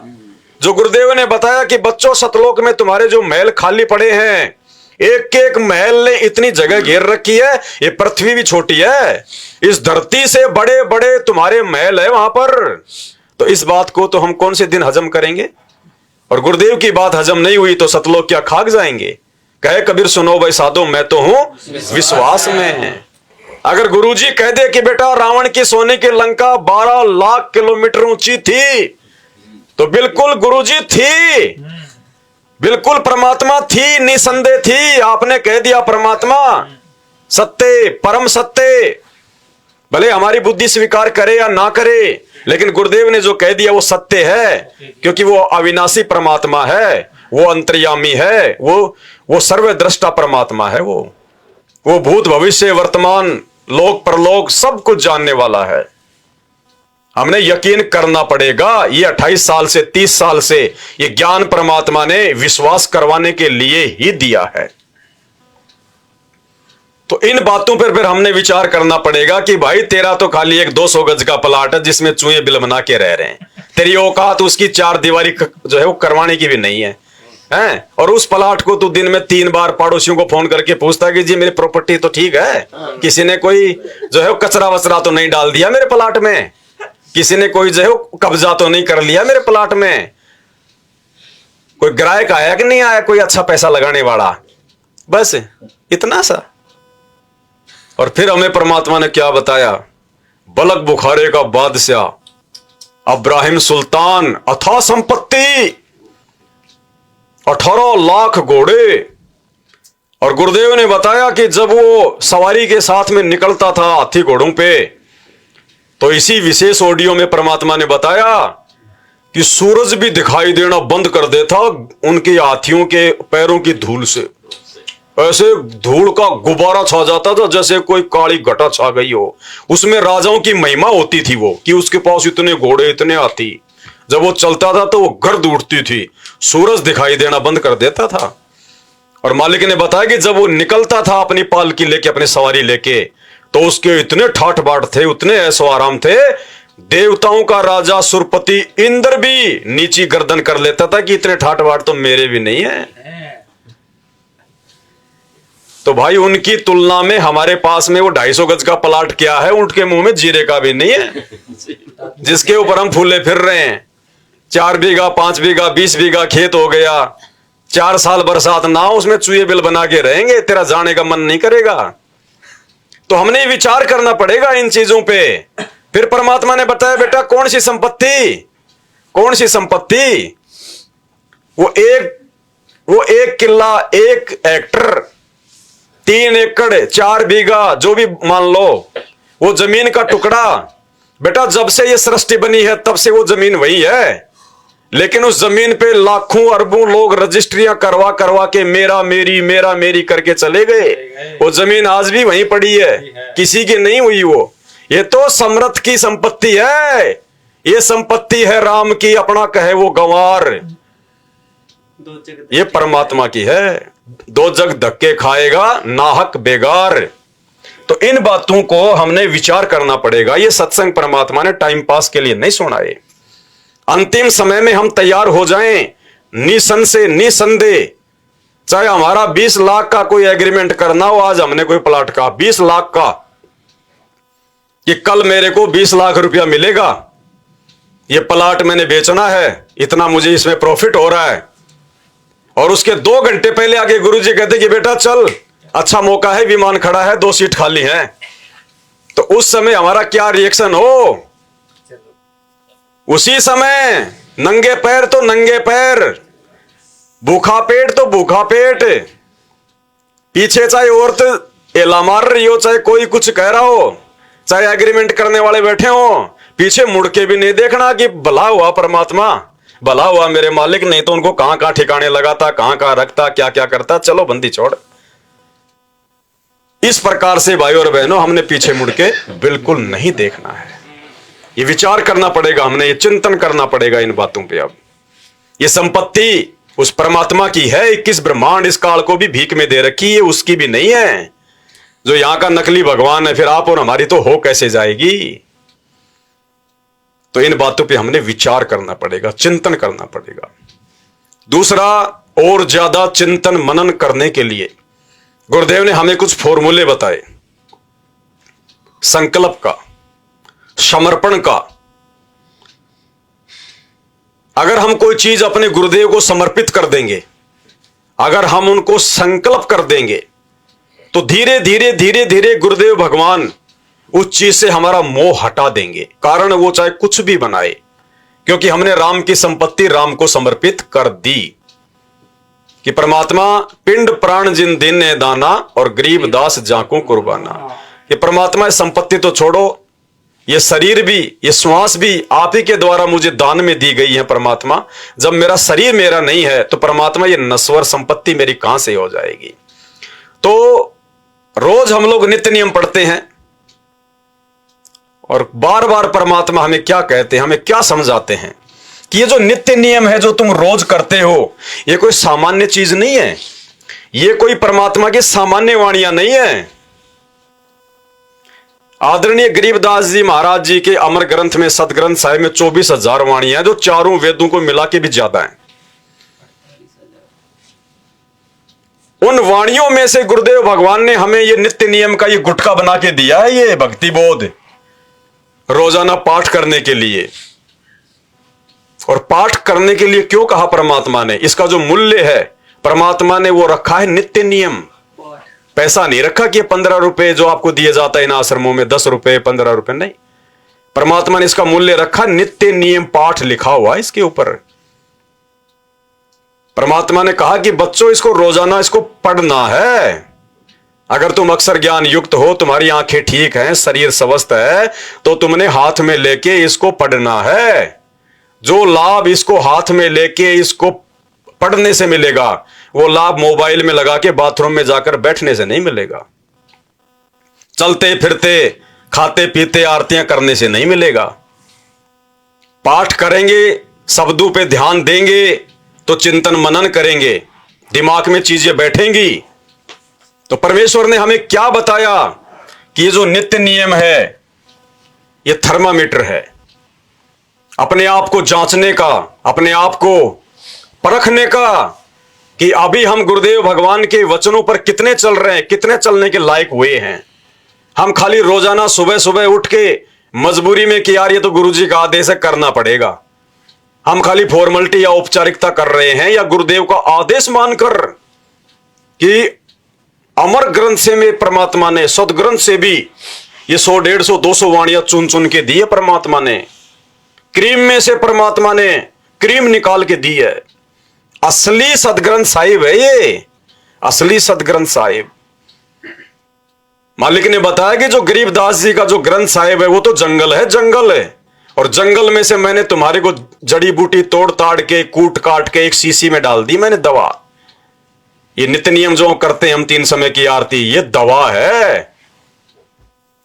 तो हमने इस नित्य नियम की वाणियों पर भी विचार करना होगा कि परमात्मा हमें क्या सलाह दे रहे हैं, क्या आदेश दे रहे हैं, क्या दिशा निर्देश दे रहे हैं। तो नित्य नियम को परमात्मा ने हम भगत भाई बहनों के लिए एक थर्मामीटर की संज्ञा दी है, थर्मामीटर की संज्ञा। आप प्रतिदिन नित्य नियम करते हो, नित्य नियम सुबह वाले, और उसको आप केवल एक गीता वाले पाठ की तरह खींच देते हो, क्योंकि हमने सीडी पर रखी है, वो कैसेट पर रखी है, आप जी उसको सुनते हो, उसी के आधार से आपकी अब कुछ दिनों में आपके वो याद हो जाएंगे। तो उनको केवल प्रतिदिन पाठन करण मात्र से लाभ नहीं होगा, उसके अंदर क्या कुछ मालिक का आदेश है, वो स्वाध्याय का ये करना का ये उद्देश्य होता है कि उसमें आदेश क्या दिया गया, उस पर हम खरे हैं कि नहीं, कितना ठीक चल रहे हैं। ये प्रतिदिन अपना टेम्परेचर खुद ही थर्मामीटर लाकर देख लेना चाहिए, इसलिए ये थर्मामीटर है। क्या है नित्य नियम? थर्मामीटर है, अपने आप को जांचने का, अपने आप को परखने का कि मैं कितना प्रतिशत भगत बना हूं, मेरे अंदर गुरुदेव का ज्ञान कितना प्रतिशत समाया है, मैं सतलोक की बात करता हूं, मोक्ष की बात करता हूं, मैं मोक्ष प्राप्ति के लिए किस हद तक मैं तैयार हुआ हूं। ये थर्मामीटर है, ये पैमाना है।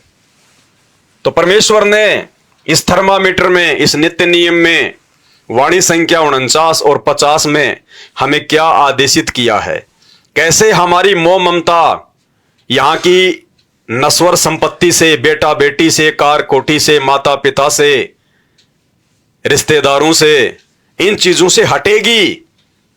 तो हटने के 2-3 फॉर्मूले हमें परमपिता परमेश्वर ने बताया कि सबसे पहले तो ज्ञान को आधार बनाना पड़ेगा, चिंतन करना पड़ेगा, मंथन करना पड़ेगा, विचार करना पड़ेगा।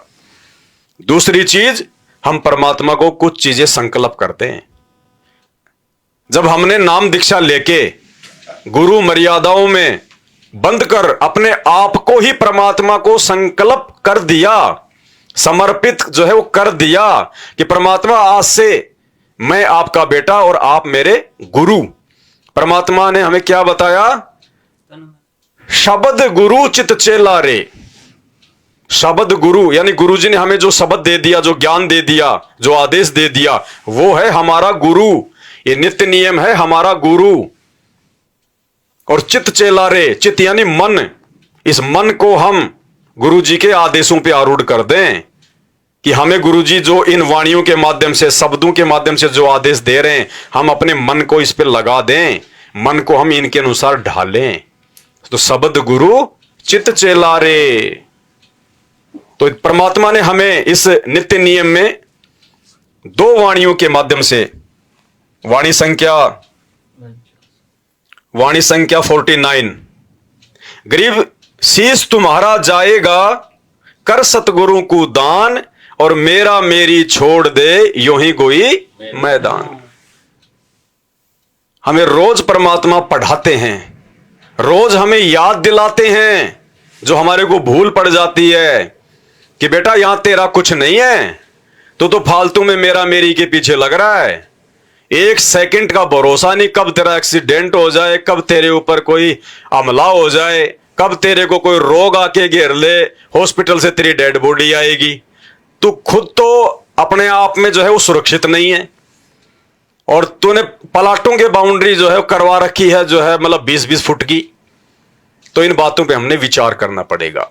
तो परमात्मा कहते हैं तेरी जो भी संपत्ति है, नश्वर संपत्ति, कार, कोठी, मकान, बंगले, तन, मन, धन, शरीर, बाल बच्चे, परिवार, सब कुछ परमात्मा को संकल्प कर दे, परमात्मा को समर्पित कर दे कि हे परमपिता परमेश्वर, ये दास आज से अपनी सर्व संपत्ति है तो मालिक आपकी, लेकिन इस भौतिक जीवन के हिसाब से, दादा परदादाओं के हिसाब से, या ये काम धंधे के हिसाब से जो मेरे नाम हो चुकी है मालिक, ये रजिस्ट्री भी आपके नाम परमात्मा, आपकी दाता, ये प्लाट भी आपका परमात्मा, ये कुआं भी आपका, ये ट्यूबवेल भी आपकी, ये बेटा बेटी भी आपके परमात्मा, ये दास भी आपका।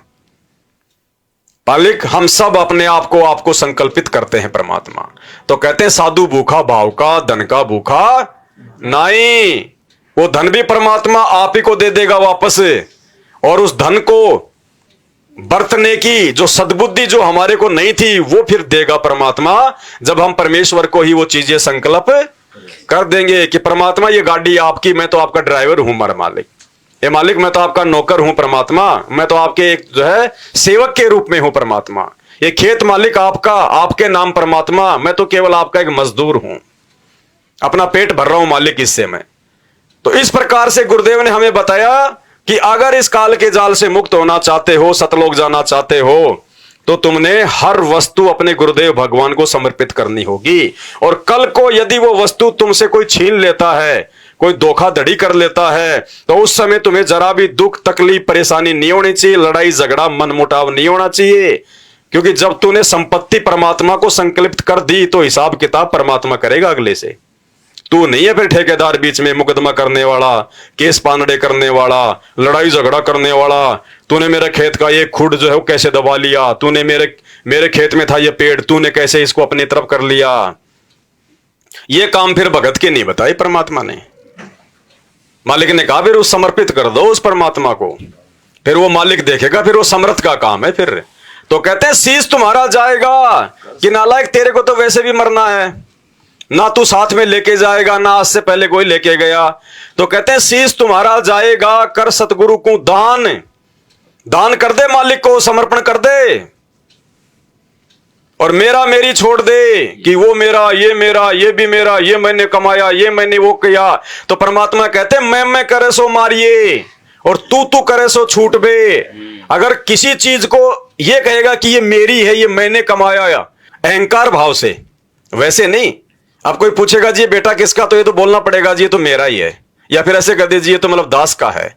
वो नहीं, अहंकार भाव से कि मैं अगर वो नहीं करता तो ये कहां से हो जाता, आज मैंने किया, मेहनत करिए दिन रात, रात को 3 बजे जाके फैक्ट्री में जाता था, तब जाके ये मैंने ये प्लाट खरीदे। वो है अहंकार। तो मालिक उस अहंकार के लिए कह रहे हैं, उस अहम के लिए कह रहे हैं, उस मैं के लिए कह रहे हैं कि मेरा मेरी छोड़ दे, योई गोई मैदान, ये नश्वर है, सब खाक हो जाएगी, तेरा कुछ नहीं है, मैदान हो जाएगा एक दिन सब कुछ। फिर मालिक ने बताया शीश तुम्हारा जाएगा, तू कर सतगुरु की भेंट, तू चढ़ा दे अपने परमात्मा को। देखो भेंट का मतलब क्या होता है, प्यार से, ज्ञान आधार से, दुखी मन से नहीं कि भाई ये तो आदेश है गुरु जी का करनी पड़ेगी। मालिक कहते हैं भेंट, भेंट यानी प्यार से, प्रेम से। अगर आज हम अपने गुरुदेव को भेंट कर देंगे तो कल को उस काल की फेंट नहीं खानी पड़ेगी। अगर प्रेम से भेंट कर देंगे तो काल की फेंट नहीं खानी पड़ेगी, क्योंकि मालिक ने बताया कि भाई फिर तू विचार कर लेना, कोटि शीश तूने दे दिए इस यम राजा की भेंट। भेंट यानी वो तो झटके से लेता है। तो कितना बड़ा विधायक, एमएलए, मंत्री, संतरी, प्रधानमंत्री है, कितनी संपत्ति जोड़ रखी है, कल को एक्सीडेंट में मार देगा, झटके से लेगा तेरी संपत्ति सब कुछ। तो कहते हैं ये तो झटके से लेगा, ये तो धोखे से लेगा, छल बल से लेगा, जबरदस्ती लेगा। कोटि शीश तूने दे दिए इस यम राजा की फेट, एक शीश दे के देख ले सतगुरु अपने की भेंट। कहते प्यार से, प्रेम से, ज्ञान आधार से, समर्पण से, अपनी स्वयं की इच्छा से, अपने शरीर को, अपने तन मन धन को, अपने संपत्ति को, अपने बाल बच्चों को, अपने मान बढ़ाई अहंकार इज्जत को अपने गुरुदेव भगवान को भेंट कर दे। उसके बाद देखना परमात्मा तुझे वो अचल संपत्ति देगा शतलोक में, जो संपत्ति, जो मोक्ष ब्रह्मा विष्णु महेश को भी प्राप्त नहीं है, वो देगा परमात्मा। तो इस प्रकार परमेश्वर ने बताया कि शीश तुम्हारा जाएगा तू कर सतगुरु की भेंट, और नाम निरंतर लीजिए भाई यम की लगे ना भेंट। तेरी अगर कोई संपत्ति है, तुझे अगर किसी चीज में मोह ममता लगानी है, तो भाई इस नाम में लगा। ये नाम है अमर, ये नाम है तेरा। सतगुरु आदि अनादि है, सतगुरु मद है मूल, और सतगुरु को सिजदा करूं एक पलक नहीं भूल। तो हमारी यदि कोई वास्तविक संपत्ति इस नासवान लोक में है, तो वो है गुरुदेव का नाम। गुरुदेव ने ये नहीं कहा कि मैं हूं, क्योंकि जाना तो गुरुदेव भगवान को भी पड़ेगा इस काल लोक के विधान अनुसार, लेकिन परमात्मा ने बताया बेटा मेरा वास्तविक रूप है शब्द रूप, और शब्द रूप में मैं हमेशा तुम्हारे साथ में रहूंगा। तो मालिक कहते हैं वो जो नाम है वो तुम्हारा असली गुरु है। नाम निरंतर लीजिए यम की लगे ना भेंट। तो भाई और बहनों, इस प्रकार से हमने अपने गुरुदेव भगवान को समर्पण करना सीखना होगा। और देखो इसका एक छोटा सा उदाहरण, एक बहुत ही प्यारा उदाहरण। आज कोई व्यक्ति किसी की साइकिल अगर चोरी कर ले तो पुलिस में चला जाएगा रिपोर्ट लिखाने, 2-3 दिन तक नहाएगा नहीं, टेंशन हो जाएगी, मेरी साइकिल चुरा ली हैं, मेरे इतने काम हुआ करते थे, कहां से लाऊंगा, हो जाती है टेंशन। किसी के जेब से 2 रुपए निकल के गिर जाए 2 घंटे, तो वो भी टेंशन में रहता है। और आप और हम सभी भगत भाई बहन परमात्मा के बच्चे मिलके जो एक 22-23 लाख रुपए की जो एक टाटा सफारी गाड़ी लेके आए थे मालिक की सेवा में, हैं, और कुछ नादान प्राणी उसको चोरी करके ले गए, और हम भाई बहनों ने कोई रिएक्शन नहीं किया, ना कोई रिपोर्ट लिखवाई, ना कोई लड़ाई झगड़ा किया, ना कोई गाली गलौज की। मालिक के ज्ञान को आधार बना के हमने संतोष किया कि भैया उनके कर्म उनके पास, हमारे कर्म हमारे पास में। हमने मालिक पे विश्वास किया कि परमात्मा देने वाले भी आप, लेने वाले भी आप, आपकी मर्जी। परमात्मा ने 15वें दिन उससे भी अच्छी गाड़ी अपने बच्चों के दरवाजे पे लाके खड़ी करवा दी। तो ये है उस समर्पण का ये परिणाम, क्योंकि मालिक तो साथ में है ना, वो तो देखता है, वो परीक्षा भी लेता है, वो चेक भी करता है कि मेरे बच्चे कितने तैयार हुए, कितने तैयार नहीं हुए। अब जो जिन्होंने अपने कर्म फोड़ लिए वो तो फोड़ लिए, क्योंकि मालिक की वाणी कहती है कि चोरी जारी करते हैं उनके मुंडे खे, उनके मुंह में तो राख पड़ेगी। और भगत होके कोई चोरी कर ले, कोई ठगी कर ले, वो तो 8 गुना ज्यादा पाप का भागी बनता है, 8 गुना ज्यादा। तो खैर वो उनका, उनके कर्म उनका विषय। हम तो एक एग्जाम्पल के तौर पे आपको ये बातें जो है वो बताई है। उसके बाद में परमपिता परमेश्वर सतगुरु रामपाल जी भगवान ने हमें एक फॉर्मूला और बताया कि अगर फिर भी तुम्हारे मन में ये बातें नहीं जचती हैं, नहीं समाती है, तो भाई फिर ये भी तुमने विचार करना पड़ेगा कि सतलोक जाने के लिए तुमने बिल्कुल खाली होना पड़ेगा, खाली, भार रहित होना पड़ेगा, वजन रहित होना पड़ेगा। जिस प्रकार हमारी 4-5 किलोमीटर या 4-5 कोस की यदि पैदल यात्रा हो, तो परमात्मा ने बताया ज्यादा सामान लेके आप वो यात्रा कंप्लीट नहीं कर पाओगे, आपने कम से कम वजन लेके चलना पड़ेगा। तो इसी प्रकार ये सतलोक की यात्रा तो 16 संग कोस की है भाई, और 16 संग कोस की यात्रा तो बिल्कुल खाली होके करनी पड़ेगी। और ये जो वजन है सतलोक की यात्रा का, ये कोई ये कार कोठी वगैरह ये नहीं है, ये अन्य कोई बैग वगैरह, कोई कपड़े वगैरह नहीं है। सतलोक की यात्रा के लिए जो 5 जो विकार हैं, हमने उनसे दूर होना पड़ेगा। वो वजन है इस आत्मा के ऊपर, क्योंकि शरीर थोड़ी जाएगा 16 संकोच की दूरी तय करने, आत्मा जाएगी। तो आत्मा के ऊपर इस काल ने जो वजन डाल रखा है, मोह का, ममता का, अहंकार का, बहुत सारे जो परमात्मा अक्सर हमारे को जो बताते रहते हैं, तो हमने ज्ञान आधार से उस वजन को डाउन करना पड़ेगा, उसको कम करना पड़ेगा। और जिसने वो वजन अपने ऊपर से उतार दिया ज्ञान आधार से, उनको क्या प्राप्ति हुई, और जिसने गुरुजी के वचनों पे ध्यान नहीं दिया उनको क्या नुकसान हुआ। उसके लिए परमात्मा ने हमें 3 आत्माओं के एग्जाम्पल दिए हैं चारों युगों में, 3 आत्माओं के। सबसे पहले परमात्मा ने हमें बताया द्वापर युग में सुदर्शन सुपच का। परमात्मा उनको करुणा में रूप में मिले, खूब ज्ञान दिया, उनके साथ में रहा करते थे। और अंत में जब उसका सतलोक जाने का समय आया तो यहां से तो वो हर सतलोक के लिए वो तैयार हो गया। लेकिन परमात्मा कहते हैं जब आत्मा यहां से जाती है, यहां से त्रिकुटी, त्रिकुटी से फिर आगे, फिर मानसरोवर पे इस आत्मा को जो है लेके जाते हैं। बचा खुचा इसका जो मैल है, 5वां जो शरीर है, कारण, महाकारण, जो कैवल्य, इन शरीरों को वहां पे जो है उतरवाया जाता है, जो मैल है वो।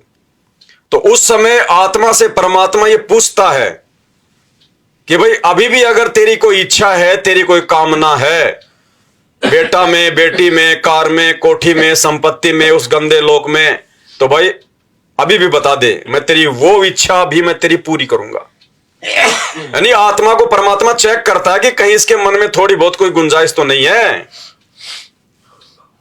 तो उस समय परमात्मा जब सुदर्शन सुपच को ले गए और वहां जाके उस अंतर्यामी परमात्मा, खैर वो तो अंतर्यामी थे, उनको तो मालूम था इसके मन में क्या दोष शेष है, लेकिन एक एग्जाम्पल परमात्मा पेश करना चाहते थे वर्तमान हम पिछली पीढ़ी वालों के लिए, कि इतना सब कुछ त्याग करने के बाद, समर्पण करने के बाद में, और यदि सुदर्शन सुपच जितनी भी कमजोरी तुम्हारे अंदर रह गई तो भी नीचे पटके जाओगे, फिर ना जाने कितने योग लग जाएंगे तुम्हें सतलोक के लिए।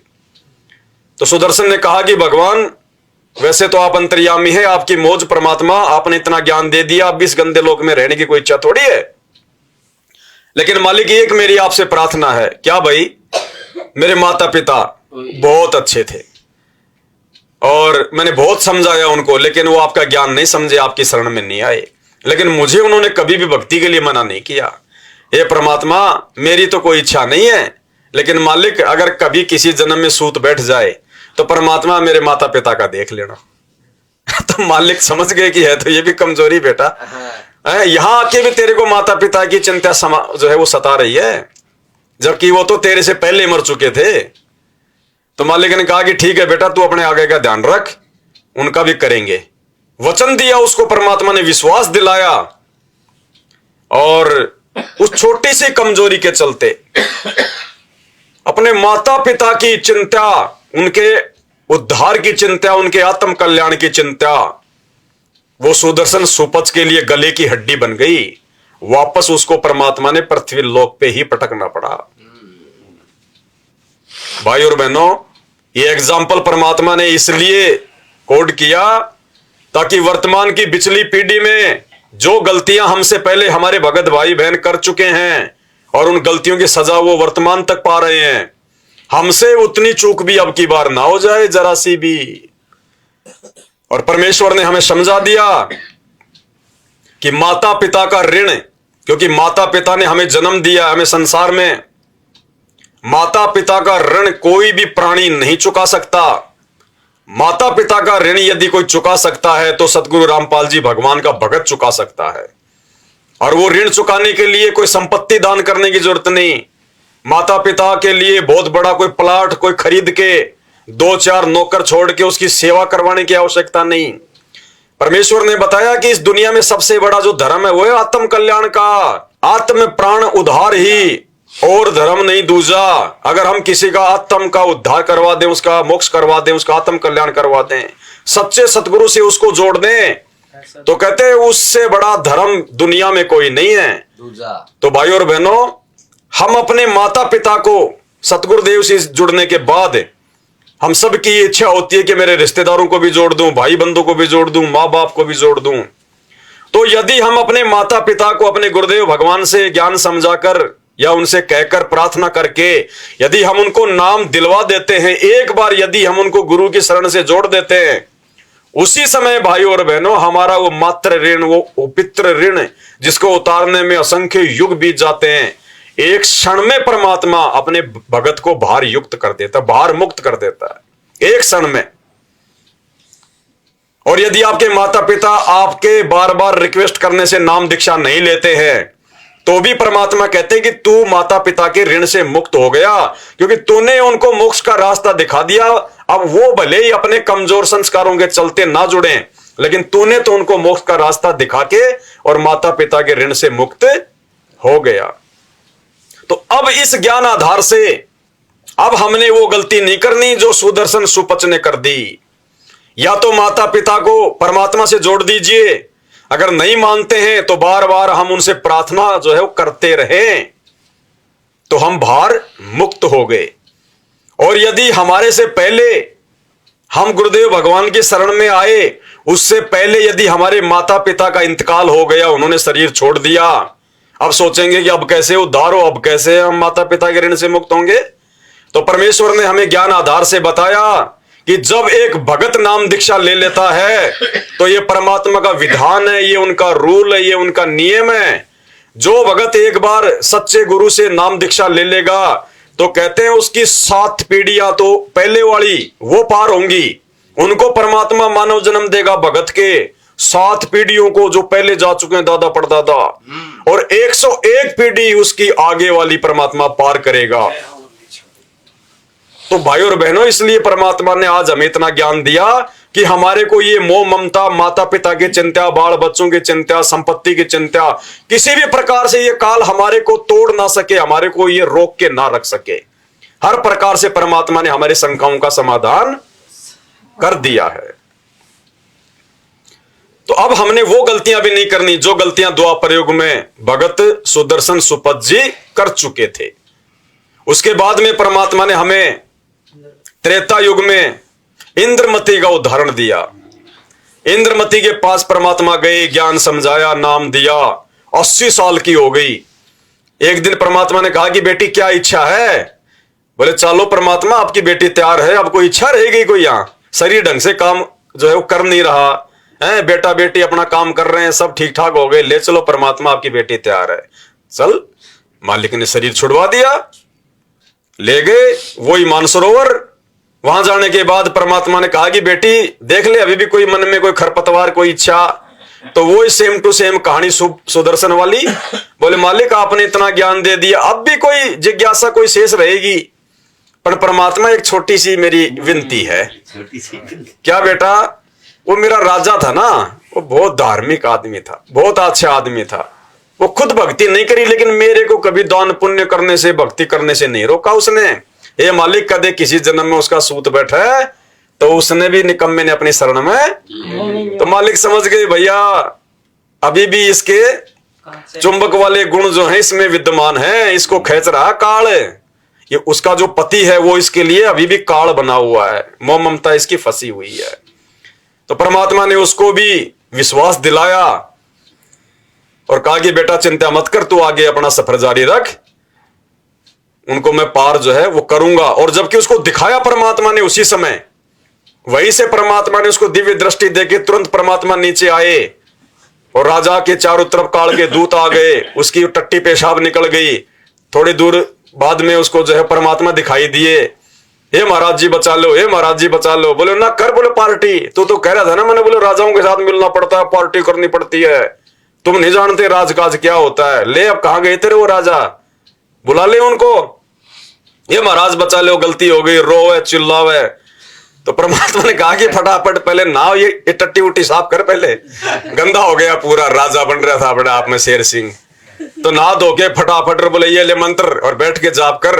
और फिर परमात्मा ने उम्र उसकी बढ़ाई भक्ति के लिए और रानी को विश्वास दिलाया। रानी को विश्वास हुआ कि हाँ बात बन जाएगी, लेकिन कमजोरी तो कमजोरी वहां जाने के बाद भी अगर मन में आ गई वो तो कमजोरी है। तो परमात्मा ने उसको भी नीचे पटका, उसका भी फिर से जन्म, और आज तक यही धक्के खारी होगी, क्योंकि मोक्ष का टाइम तो ये है। 4 युगों का इतिहास गवाह है, गुरुजी के सत्संग उठा के देख लेना। आज तक एक भी आत्मा का आपको यह प्रमाण नहीं मिलेगा जो आत्मा स्थायी रूप से सतलोक में जा चुकी है। 4 युगों में कोई भी आत्मा सतलोक नहीं गई। ये है मोक्ष का time, peak time, golden chance. इस समय आत्माएं सतलोक जाएंगी जो पूर्णतया मर्यादा में रहेंगी, ज्ञान को आधार बनाएंगी, घर को आश्रम बनाएंगी, गुरु को भगवान बनाएंगी, पतिव्रता पद पे आ जाएंगी। वो आत्माएं इस समय पार होंगी। तो ये परमात्मा ने हमारे को इंद्रमती का उदाहरण दिया समझाने के लिए कि इतनी त्रुटि रह गई तो मार खाओगे। तीसरा उदाहरण परमात्मा ने हमारे को धर्मदास जी का दिया। धर्मदास जी परमात्मा के परम भक्त थे जब वो 650 साल पहले आए। धर्मदास जी से परमात्मा ने कबीर सागर लिखवाया, इतनी बड़ी उनको सेवा दी। धर्मदास जी को आधार बना के परमात्मा ने हमारे को इतने जो है प्रवचन सुनाए।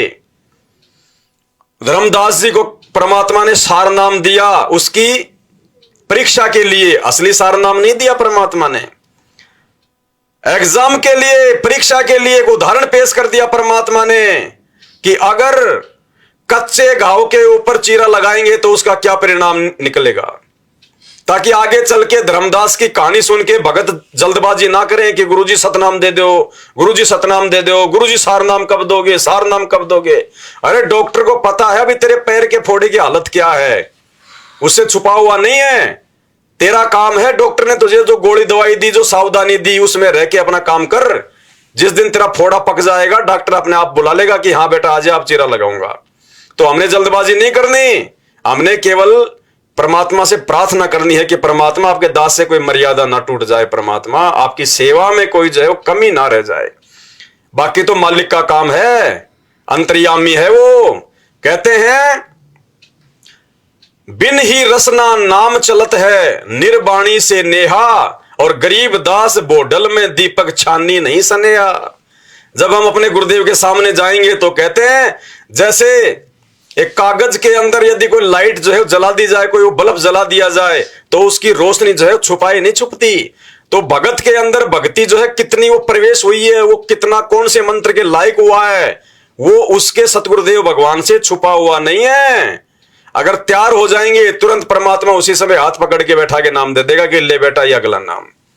तो हमने नाम की चिंता नहीं, हमने मर्यादाओं की चिंता रखनी है, हमने गुरुदेव की सेवा की टेंशन रखनी है।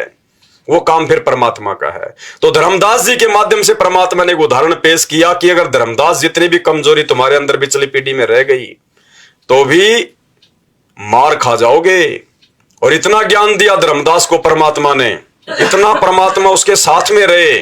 कबीर सागर जो आज पूरी दुनिया को भक्ति की प्रेरणा दे रहा है, बैठ के परमात्मा ने उससे लिखवाया। और वो आत्मा भी अंत में धोखा खा गई, मोह ममता में जो है वो पढ़कर, मोह ममता में पढ़कर। धर्मदास अपने पुत्र मोह में मार खा गया, पुत्र मोह में। परमात्मा ने उसको एक सारनाम दिया रिहर्सल के लिए कि देखता हूं ये मेरे वचन पे टिक पाएगा या नहीं टिक पाएगा। और वो मंत्र लेने के बाद भी जब परमात्मा ने उसको समझाया कि धर्मदास तेरी 42 पीढ़ियां पार नहीं हो पाएंगी अभी, तो धर्मदास को टेंशन हो गई, चिंता हो गई कि परमात्मा फिर क्या होगा, मेरे बच्चों का क्या होगा। उसने कहा नहीं परमात्मा को, लेकिन मन ही मन में उसके ये आ गया कि क्या होगा मेरे बेटा बेटियों का, मेरे पोता पोतियों का, मेरे अगली पीढ़ियों का क्या होगा। और धर्मदास के मन में गुरुदेव ने बताया कि एक दोष पैदा हो गया। धर्मदास के मन में क्या दोष पैदा हो गया, इतना ज्ञान लेने के बाद, इतना गुरुजी के साथ रहने के बाद में सतलोक तक देख के आ गया, इतने चमत्कार तक उसने देख लिए। उसके मन में एक दोष आ गया। क्या दोष? कि ये कबीर एक बार शरीर छोड़ दे और ये सारनाम मैं अपने बच्चों को दूंगा। वो तो अंतर्यामी था, आप और हमारे लिए उदाहरण पेश कर रहा था कि नालायकों, अगर तुमने अपने गुरुदेव के वचन को तोड़ने की सोच भी ली, तोड़ना तो बहुत दूर की बात है, अगर तुमने अपने गुरुदेव के वचन को तोड़ने की सोच भी ली, जैसे धर्मदास ने सोच ली, और उसने सोचा ही था, दिया नहीं था किसी को। अंतर्यामी परमात्मा बेला फुसला के जगन्नाथ ले गए, जिंदा जमीन में डाल दिया, जीवित समाधि। ये एग्जाम्पल पेश किया मैं परमात्मा ने कि भैया पिछली पीढ़ी में धर्मदास जितनी गलती भी नहीं चलेगी। अपने गुरुजी से धोखा, ये ज्ञान भगवान ने इसीलिए दिया इतने वर्षों से। तो धर्मदास कैसे मोह ममता में फंसा, जबकि उसको यह भी पता चल गया था कि ये खुद ही परमात्मा है। सतलोक में भी देख के आ गया था, फिर भी मार खा गया वो। तो अब आप परमात्मा को पहचानोगे। उसके लिए सारा कुछ किया भी स्वयं ही है। परमात्मा ने कहा था 600 वर्ष पहले, जब धर्मदास जी बहुत व्याकुल हो गए थे। धर्मदास जी को आप खूब समझते होंगे। धर्मदास जी, आदरणीय धर्मदास साहिब जी एक बहुत ही पुण्यकर्मी प्राणी थे। और विचार करो पुण्यात्माओं, जिसके साथ भगवान रहे, साथ साथ फिरे, उससे पुण्यात्मा कौन होगा? साथ रहे, लेकिन हम समझ नहीं सक पाए, क्योंकि परमात्मा कहते हैं मैं रोवत हूं सृष्टि को और सृष्टि रोए मोहे। और गरीबदास इस योग को समझ नहीं सकता कोई। धर्मदास जी के साथ भगवान रहे और ऐसे ऐसे लीला करके दिखाई जो भगवान ही कर सकता और कर ही नहीं सकता। और फिर भी बुद्धि काम ना करी। धर्मदास जी की आंखों देख भी आ कि वहां से सचमुच ये परमात्मा है। हमारे ऊपर इतना प्रेशर है, उसके बाद भी मोहवश इतना अंधा हो गया।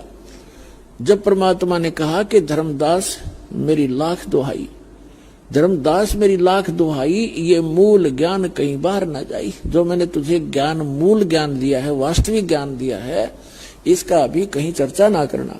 और फिर कहा कि धर्मदास मेरी लाख दुहाई, ये सार शब्द कई बार न जाई। सार शब्द बार जो पढ़ी बिचली पीढ़ी हंस नी तरही। अब धर्मदास जी को परमात्मा ने बताया कि ये ज्ञान और ये नाम जो तीनों मंत्र हैं, सतनाम और सारनाम, ये 3 मंत्र का एक जाप बन जाता है। ये आप किसी को नहीं बताना, खुद मंत्र जाप कर ले और इससे मोक्ष होगा। इसके बगैर मोक्ष नहीं हो सकता प्राणी का। अधिकारी संत से प्राप्त लेना पड़ेगा। अपने आत्माओं, जब धर्मदास जी ने ये भी देख लिया कि समर्थ है ये तेरे साथ खड़ा, सतलोक में भी देख आए, वापस आ लिए, फिर भी उसके मन में मोह इतना छा गया, रोने लग गया बैठ के। परमात्मा ने कहा क्यों मायूस हो गया भाई भगत? तब वो क्या कहता है कि भगवान आपने स्पष्ट कर दिया कि इन मंत्रों के बगैर मोक्ष नहीं। ये जो मंत्र आप बता रहे हो, सतनाम और ये सारनाम, ये 3 मंत्र का जाप है, इसके बगैर मोक्ष नहीं। और ये मेरे बच्चे, आपने मेरे को 42 पीढ़ी का जो है ना वरदान दे दिया, 42 पीढ़ी मेरा वंश चलेगा, तो मेरे बच्चे पार कैसे होंगे? यूं कहकर रोने लग गया। तब परमात्मा ने कहा कि धर्मदास तू अंधा मत हो। यदि ये ज्ञान और ये नाम आपने इनको बता दिया, आने वाले समय में तेरे इस पंथ में तेरे वंशजों को काल ठगेगा और इनको भ्रमित कर लेगा। अपने दूत भेजेगा, उन दूतों को ये हाथ लग गए मूल मंत्र, तो बिचली पीढ़ी मैं सबको पार करूंगा विश्व को, तो ये पार नहीं हो पाओगे भाई। मेरा मिशन खराब हो जाएगा, मेरा सारा दाव नष्ट हो जाएगा जो मैं लगाना चाहता हूं। तो धर्मदास मेरी लाख दुहाई, लाख दुहाई, और ये सार शब्द की तो बार ना जाई। अब धर्मदास जी बहुत दुखी हो गया। परमात्मा ने सोचा यू काम बिगाड़ेगा, यू डोबेगा, कहानी मेरी बनी बनाई। तो परमात्मा ने प्रेरणा की उस दिन, उसके अंदर प्रेरणा की और उसने कहा कि भगवान मैं बहुत अंधा हो चुका हूं, मोहवश, मेरे बस की बात नहीं रही। परमात्मा बोल मुझे सतलोक भेज दो भगवान, मुझे सतलोक, वह धुन लगा दी दाता ने, अब चल तुझे सतलोक भेजते हैं। जगन्नाथपुरी में एक प्रेरणा की परमात्मा ने उसको कि अगर ये यहां रहेगा बच्चों में, इसकी ममता नो की नो बनी रहेगी, यू काम बिगाड़ देगा, सारा यू नाम बता देगा। और इसके बताया हुआ नाम ने काम तो करना नहीं, क्योंकि अधिकारी नहीं, क्योंकि परमात्मा ने धर्मदास जी को आगे नाम देने का आदेश नहीं दिया था। केवल 5 नाम जो प्रथम मंत्र के यही दिया करते थे, इनका आदेश था। धर्मदास जी के लड़के जो परमात्मा के आशीर्वाद से हुआ था, कबीर जी के आशीर्वाद से, चूड़ामणि जी, उसको भी स्वयं ही दीक्षा दी थी, स्वयं ही उसको आगे नाम 5 नाम देने का गुरुपद प्राप्त कराया था।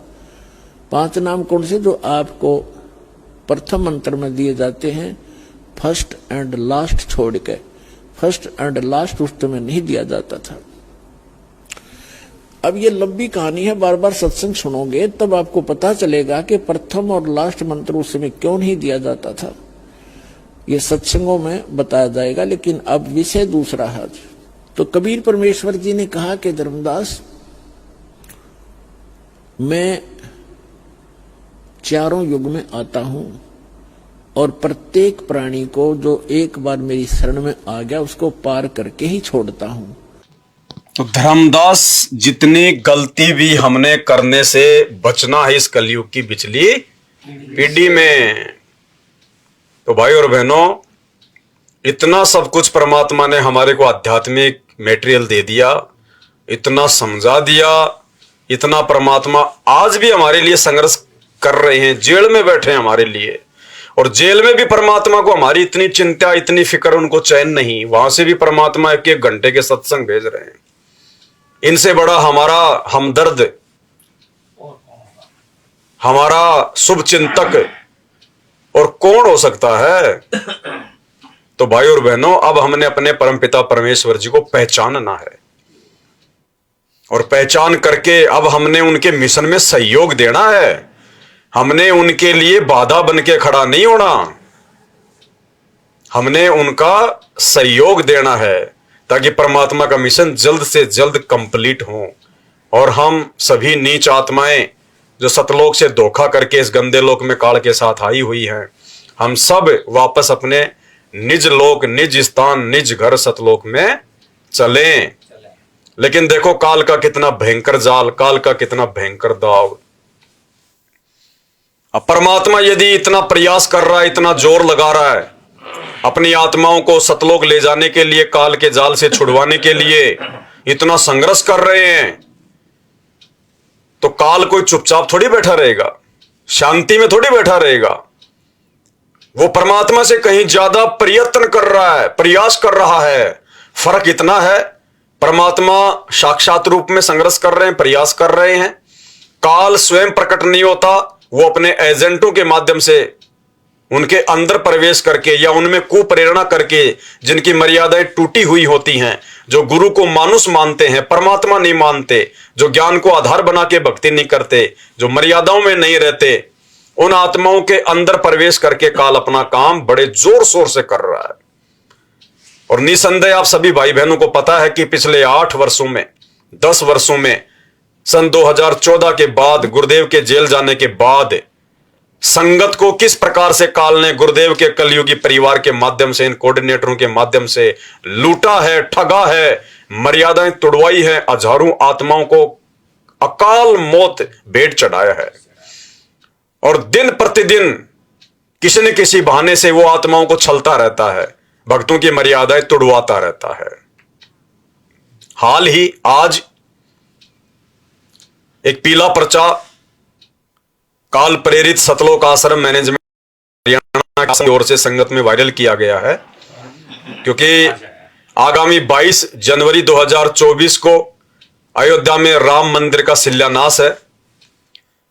और काल ने तो बहाने ढूंढने होते हैं, उसने तो छलबल करके आत्माओं को ठगना होता है, लूटना होता है। तो आज ही इन आश्रमों की ओर से अपना एक मनमुखी पर्चा आया है। इसमें कहीं कोई गुरुदेव का आदेश नहीं लिखा हुआ कि ये जेल से आया है, गुरुदेव ने कहा है। इन्होंने अपनी ओर से एक ये पीला पर्चा संगत में वायरल किया है, और इन्होंने क्या लिखा है? जय बंदी छोड़ की सतगुरुदेव जी की जय। दिनांक 15 जनवरी 2024, समय शाम के 6:20। सर्व संगत से प्रार्थना है, यानी ये खुद ही प्रार्थना कर रहे हैं, ये खुद ही अपना मनमाना तानाशाही फरमान संगत पर थोप रहे हैं। गुरुदेव का कोई आदेश नहीं है, ना इसमें बताया ना लिखा कि जेल से आदेश आया है या गुरु जी का आदेश है या ज्ञान आधार से कोई बात है। सर्व संगत से प्रार्थना है कि श्री राम मंदिर अयोध्या के संबंध में हर गांव में घर घर पीले चावल भेजे जा रहे हैं। यानी श्री रामचंद्र जी को अपना इष्ट मानने वाले, उनको तो खुशी होगी। अयोध्या में इतना बड़ा मंदिर का जो शिलान्यास माननीय नरेंद्र मोदी जी के द्वारा होने जा रहा है, उनको तो खुशी होगी। तो वो लोग क्या कर रहे हैं कि घर घर जाके पीले चावल दे रहे हैं, न्योता दे रहे हैं, निमंत्रण दे रहे हैं। तो क्या लिखा है, श्री राम मंदिर अयोध्या के संबंध में हर गांव में घर घर पीले चावल भेजे जा रहे हैं। देखने में आया है कि चावल नहीं लेने पर विरोध होता है, तो आप सभी से प्रार्थना है कि वो पीले चावल ले सकते हैं और लेकर पक्षियों को डाल सकते हैं। अब ये आदेश कौन से एंगल से गुरुदेव भगवान का हो सकता है? अरे श्री राम मंदिर के शिलान्यास के उपलक्ष्य में जो निमंत्रण पीले चावलों के माध्यम से दिया जा रहा है, यदि कोई भगत, सामान्य भगतों की बात नहीं कर रहा मैं, श्री राम, श्री कृष्ण, हनुमान, देवी देवता, भैरव भूत, बेताल, माई मसानी, सेठ शीतला, भैरव भूत, हनुमंत, इनके भक्तों की बात नहीं कर रहे हम। असली भगत परम पूज्य सतगुरु रामपाल जी भगवान के भगत, जिनको केवल अपना एक ही इष्ट मानना होता है, अपना गुरुदेव, जिनको पतिव्रता पद की भक्ति करनी होती है, उन भक्तों की बात दास कर रहा है। ऐसी भगत आत्माओं के लिए ये पीले चावल लेने का आदेश, ये तानाशाही फरमान इन आश्रमों की तरफ से आज संगत में वायरल किया गया है। यदि आप उनके पीले चावल, उनका वो निमंत्रण स्वीकार कर लेते हैं, वो पीले चावल लेने का मतलब, वो पीले चावल स्वीकार करने का मतलब होता है आपने उनके निमंत्रण को स्वीकार कर लिया कि जी मैं जरूर आऊंगा अयोध्या में, चाहे जाओ ना जाओ वो बाद की बात है। आपने श्री राम मंदिर के शिलान्यास में जाने का निमंत्रण स्वीकार कर लिया, आपने सहमति दे दी कि बहुत अच्छा काम हो रहा है, बढ़ाओ, पाखंड पूजा को बढ़ावा दो, अंधभक्ति को बढ़ावा दो, आपने सहमति दे दी। उसके बाद आप चाहे जाओ चाहे ना जाओ, पीले चावल आप चाहे पशु पक्षियों को डालो, चाहे उनकी खिचड़ी बना के खाओ, कुछ भी करो, आपकी मर्यादा तो काल ने तोड़ दी, जैसे ही आपने उनको स्वीकृति दे दी पीले चावल लेकर। ये क्या है? ये ज्ञान आधार से आपको क्या लग रहा है? ये काल ऐसे ठगता है, सूक्ष्म, ये सूक्ष्म चाल होती है उसकी। काल कसाई तक तक मारे, पग पग पे यो बाणा। आपके पतिव्रता धर्म को तुड़वाया जा रहा है, आपकी भक्ति का सत्यानाश करवाया जा रहा है, आपकी मर्यादाओं को खंडित करवाया जा रहा है। ये कोई सामान्य बात नहीं है। इतनी आसानी से इन लोगों ने जो ये आदेश पारित कर दिया, ये कौन होते हैं संगत को आदेश देने वाले? इनका एक भी आदेश ज्ञान आधार से नहीं होता है, क्योंकि ये काल प्रेरित हैं।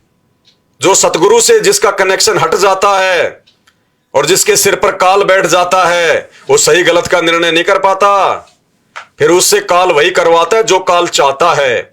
तो परमात्मा जिस प्रकार सात संगतियों के माध्यम से और हिसार जेल से भी ऑडियो भेज भेज के अपने बच्चों को जगा रहे हैं, सतर्क कर रहे हैं, उधर काल भी गुरुदेव के कलयुगी परिवार के माध्यम से और संगत की दिन प्रतिदिन मर्यादाएं तुड़वा रहा है।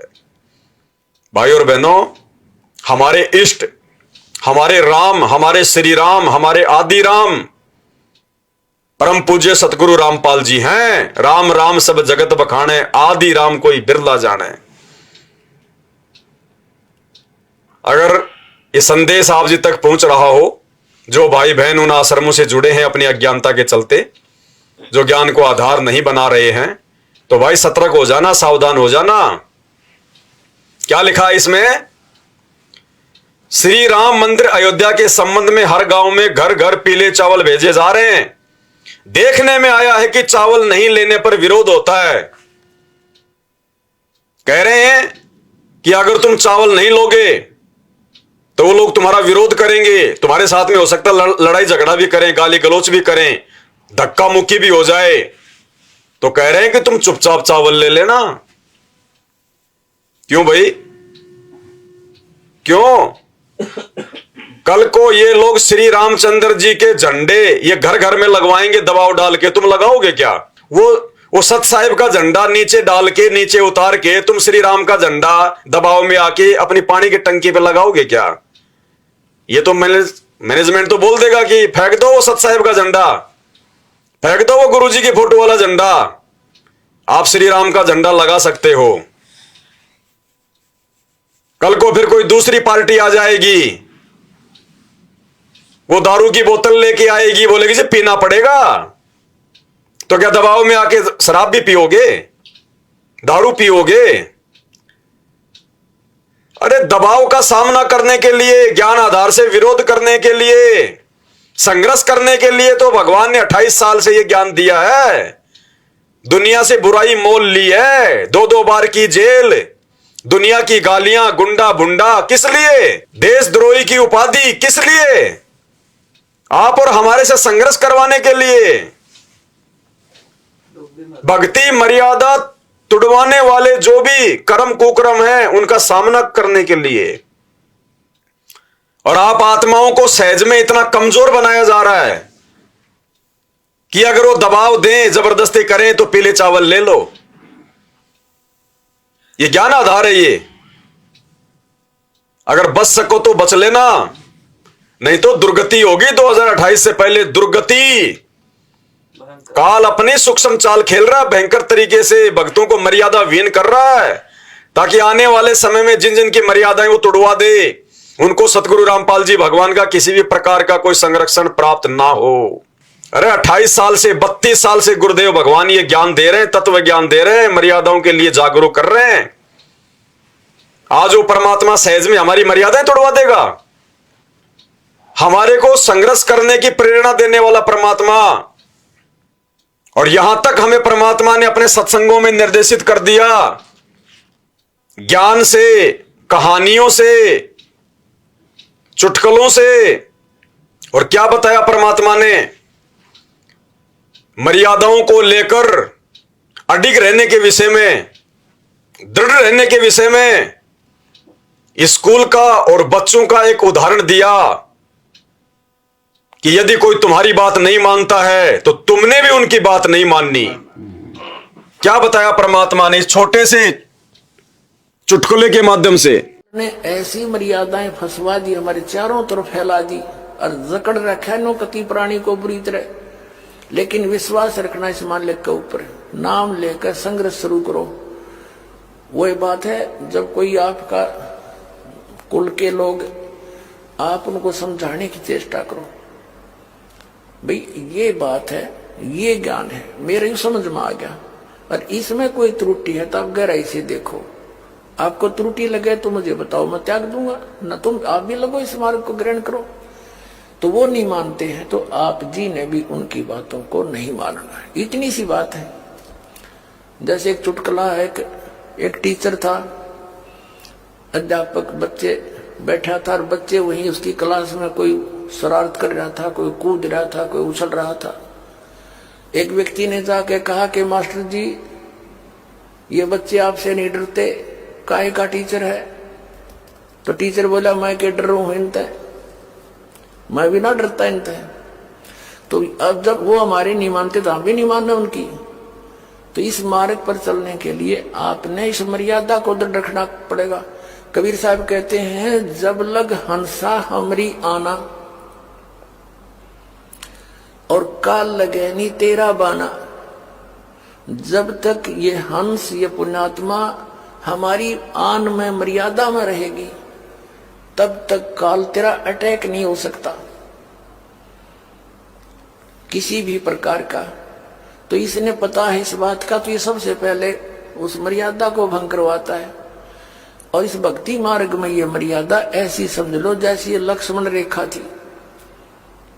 इसको जरा सी ना समझा, जो दास वचन बोल रहा है, इसको जरा सा ना समझना, बहुत गहराई से और बड़ी सख्ती से इसका पालन करना। जैसे सीता जी को कहा गया था कि ये एक रेखा खींच दी है, इससे बाहर ना जाना, तब तक आप पर यहाँ कोई भी जंगली जानवर या कोई लुटेरा बकवादी व्यक्ति आपकी हानि नहीं कर सकता। और वो तो चले गए दोनों भाई, जिस खोज में वो भेजे थे उसने, सीता जी ने। रावण आ गया एक साधु रूप बना के आटा मांगने के लिए, भिक्षा लेने के लिए। रावण जब निकट आ रेखा के उसको देखा कि इसमें बहुत जबरदस्त लपट निकली और तेरा मार डालेगी, वो 10 कदम पीछे गया। आवाज लगाई कि भाई भोजन दो, भिक्षा दे, ये क्या कर रखा तुमने जंतर मंतर में, तो हानि होगी होती मुझे। और तो उसने कहा कि भिक्षा ले जा महाराज यहाँ के।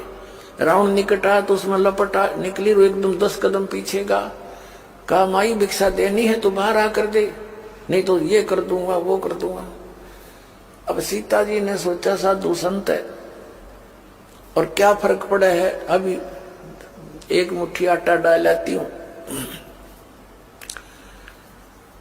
अब वो बाहर निकली, रेखा पार करके चलेगी आटा डालने के लिए।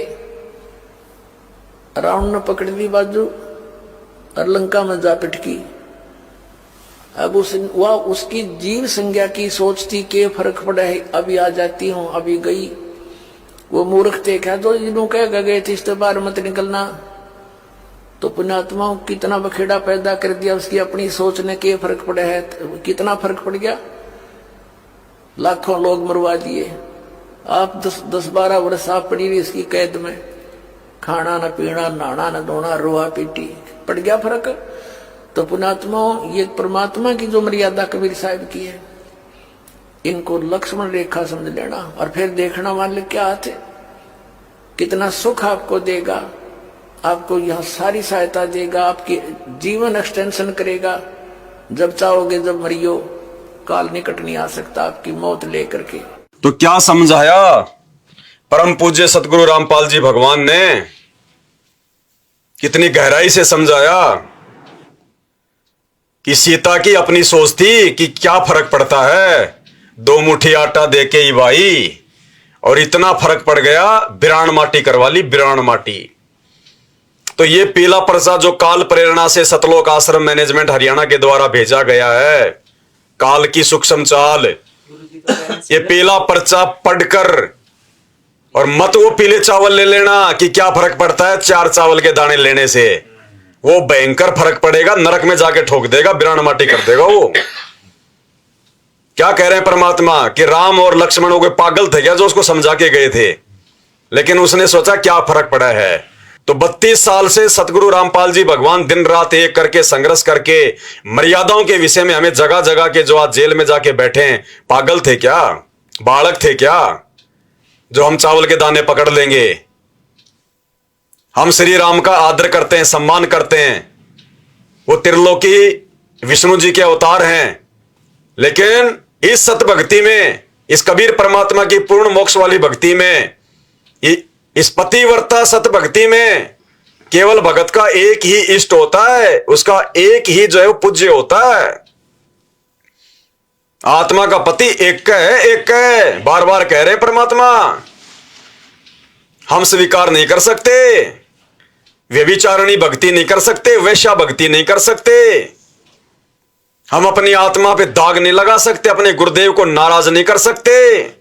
वो हिसार की छोटी जेल में बैठ के, इस काल की 21 ब्रह्मांड रूपी जेल में बैठे हम कैदियों की रहनी करनी तो देख रहा है, उसको किसी ने जकड़ थोड़ी रखा है। गरीब ऐसा सतगुरु हम मिल लिया, बेपरवाह अबंध, रोज पढ़ते हो तुम, वो बेपरवाह है अबंध, जिसे कोई बांध नहीं सकता। अरे श्री कृष्ण जी छोटी सी शक्ति, उसको दुर्योधन नहीं बांध सका। ये तो सर्व सृष्टि रचनहार है, इसको बांधने की हिम्मत किसमें है? कोई दूसरी शक्ति है ही नहीं इनके अलावा। आप और हमारी परीक्षा के लिए बैठा वो कि 32 साल से जो ज्ञान दिया है उस ज्ञान पे कौन चलेगा, कितने मेरे और कितने उस काल के हैं। वो रिहर्सल, वो परीक्षा ले रहा है, आने वाले मिनी सतयुग के लिए अपनी आत्माओं की छटनी कर रहा है।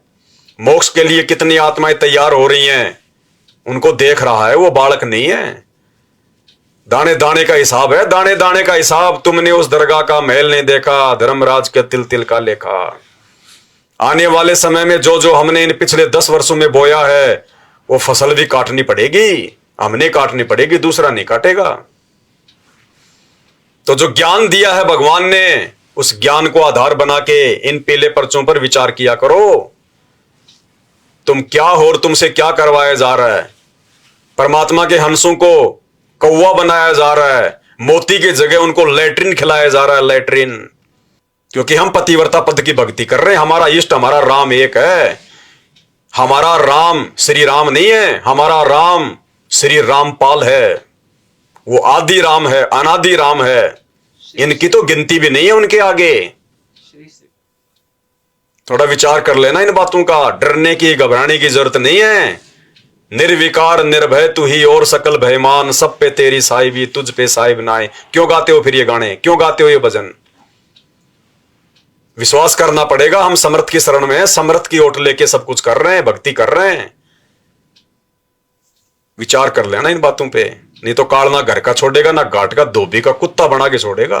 धोबी का कुत्ता। ये मैनेजमेंट वाले तो कुत्ते बनेंगे काल के, ये तो बने हुए हैं। और तुम्हारी ऐसी दुर्गति करवा के छोड़ देंगे, परमात्मा के हाथों से भी निकल जाओगे। परमात्मा के हाथों से भी। तुम्हारा ऑपरेशन बिगाड़ने में लगे हुए हैं, डॉक्टर भी चक्कर में पड़ जाएगा, टाका मारूं तो कहां मारूं। ऐसी दुर्गति करवा देंगे ये धीरे धीरे इन पीले पर्चों के माध्यम से, तुम्हें पता भी नहीं चलेगा। इसलिए समय रहते गुरुदेव के ज्ञान को आधार बनाओ, साथ संगति की वीडियो देखो, अपने आत्म कल्याण की चिंता करो। ये पीले चावल ना जाने हमने कितने ले लिए, कितने खा लिए और कितने निकाल दिए। दुनिया क्या कर रही है, दुनिया क्या करेगी, हमने दुनिया देख के नहीं चलना, हमने अपने गुरुदेव को देख के चलना है, तब भक्ति मार्ग पे सफल होंगे। तो आज के लाइव वीडियो में केवल इतना ही। परमपिता परमेश्वर हम सबको सद्बुद्धि दे, इसी प्रकार मर्यादाओं के साथ भक्ति मार्ग में आगे बढ़ने की प्रेरणा दे। अंत में गुरुदेव भगवान को अनंत कोटि दंडवत प्रणाम। बंदी छोड़ सतगुरु रामपाल जी भगवान की।